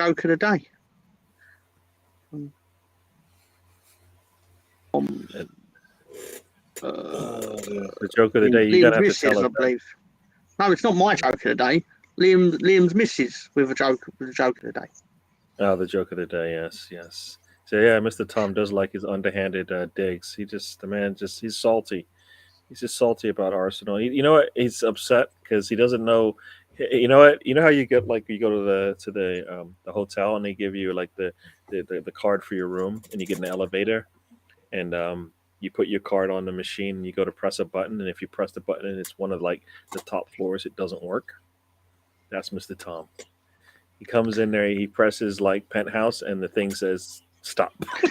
That's it. Stefan's got it right. What is he doing, mate? What is he doing? That was it. Thank you. So it was on the cusp of my brain. Can't leave my mouth, obviously. I don't think I take underhanded digs at Arsenal at all because I was actually very measured and mildly supportive of you lot on Thursday because I thought, you know what, it didn't go their way. They're going to be quite upset. So I thought I'm going to be quite supportive. City just scored. Crap. I don't even know. And then I was told, that's mediocre thinking. Mediocre. Oh, no. And then I was like, you know what, then? Fuck yous. And then you're like, who are you to be saying that about Arsenal? You're a Leeds fan. It's like, you know what? It's 1:41. I ain't going to sit listen to this. I'm going to bed. Oh, no. Man City have scored against Burnley. What a surprise. Guess who scored? Haaland. I didn't even think he touched this. Let's see. Haaland scored. Imagine my shock. Yeah, against Burnley, the championship? Never. Pushed it past the goalkeeper really nicely there. Yeah. Yeah. Vincent Company did say he said that he looked at Burnley's past results against me, and he was like, he wished he hadn't. Oh my god! Oh my god! That's pathetic. Now look at that. Big Gunner's just buying jerseys. Yeah, Burnley. By the way, Burnley fans, after what I've just seen, yeah, you can come back up. You can come back up. You're going back down again, but you can come back up. You can defend like that. You can, yeah, I know sure, why Celtic were not? losing at half time against 10 men. Oh, Celtic won 3-1. Imagine myself. Nothing worse than happy Arsenal fans. Yeah. They get so deluded, Chris. Like, so They get so entitled. deluded. You just said you're gonna be. You just said. What did you say is gonna happen when you go to Arsenal in 2 weeks? No, what I actually said. No. What you actually said was not what you just said. Okay, I get it. What I actually said to. I don't think he picked up on the subtext of what I said, but you did. Where I said when you go to Liverpool in a couple of weeks, if you don't win tomorrow against Crystal Palace, you will be going into Liverpool game thinking if we don't beat Liverpool, we'll go 3 games without a win. Basically, meaning you think you're going to beat us. Yeah, exactly. Thinking you're just going to win. You're going to beat us. Which ain't going to happen. But you know what? Ryan didn't pay you any mind because guess what? It's nonsense. The tactics truck. Not actually. The tactics truck. All right. The tactics truck thing. Boosting leads over. I'm not. We personally accept, yeah, because we scored the goals, and I'm going to break them down with the pointers. Yeah, you know what? We're halftime over here in the Premier League, and we are going to head out of here. So I'm going to let the people say good night. Let my friends on the panel say, Ryan, say good night to the people. Let them know where they can find you and all of that. Yeah, cheers for having me on and all that. Hopefully we can make more regular thing of this when Arsenal ain't playing, so we can actually just Tom, great as always. Yeah, just keep riding it for the next 2 weeks. Oh, it's 2-0 City. What a surprise! But also, you can find me here on YouTube at the Mr. Arsenal podcast. I will be live tonight for the match of the day stream. Everything's back to normal at the BBC HQ, that side of things. And I'll be back, and after tonight, I'll be back again live tomorrow, live tomorrow for Arsenal versus Palace from 1:30. And if you become a member of the channel, it's again all options 99p too, as Tom knows, or £2.99. You have now got emojis and membership badges for however long you are a member. Your badge gets upgraded, and more members. I can add more emojis, etc., etc. But yeah, trying to think back, 10:15 tonight, I'll be live for Match of the Day stream, go through all the games, including, yes, the Wolves win against Leeds, I wished. Oh, another Haaland goal. Yep, Burnley, knock yourselves out. Come up, because you're going straight back down. You're pathetic. 7 goals in 2 matches for the Terminator.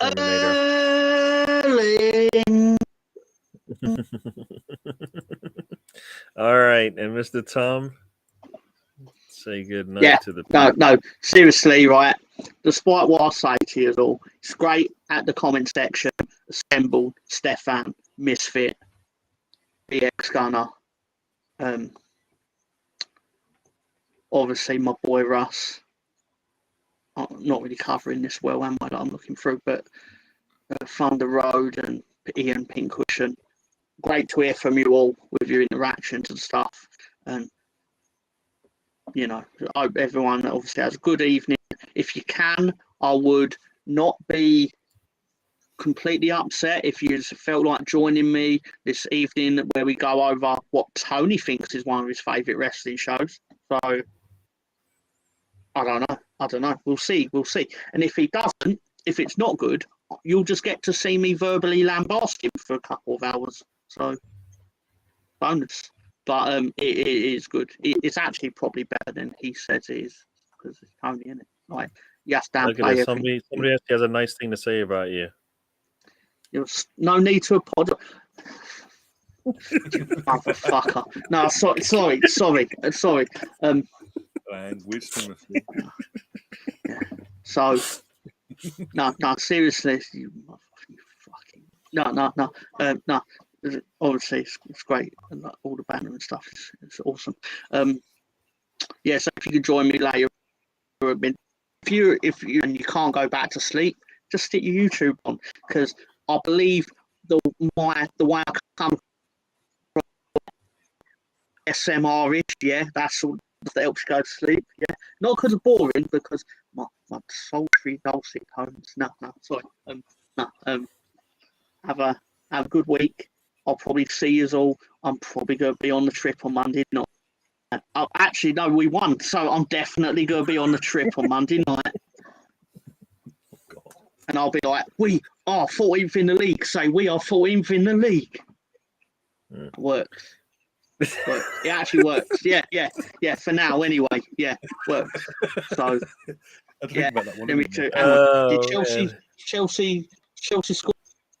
No, 0-0 half time. Do they leapfrog us with draw? No, they don't, because again, Everton's goal difference literally twice as bad as Leeds at the moment. Yeah. Let's go. No, if Everton wins, then they will jump you. Yeah, but 0-0 they don't. Yep.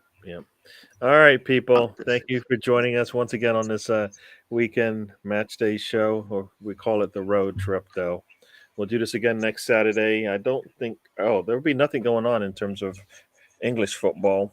Maybe there'll be England football, but not English football. Yeah. England will be playing at some point in the weekend, I think. Right? Playing on Sunday. On Sunday, Sunday in midweek. So hopefully we'll talk about some players coming back for us, and hopefully some players not getting injured away. But we'll do this again. Thank you, everybody, for joining us. As Mr. Tom did go through the roster of all of the people that joined us, and those who are finishing the show with us: Stefan, Ian, BX Gunner, Russ. Shall we do the MLS? I don't know. Who else we got? I actually got one. I did betting in the dark on the MLS in the summer and got one right.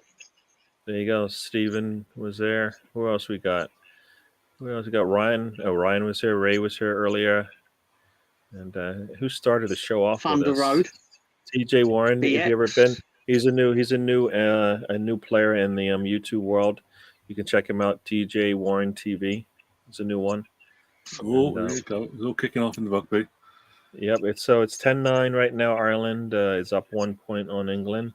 England is sitting deep on the attacking side here, so they're going to try to get the score. So once again, here is the link for the show later on tonight.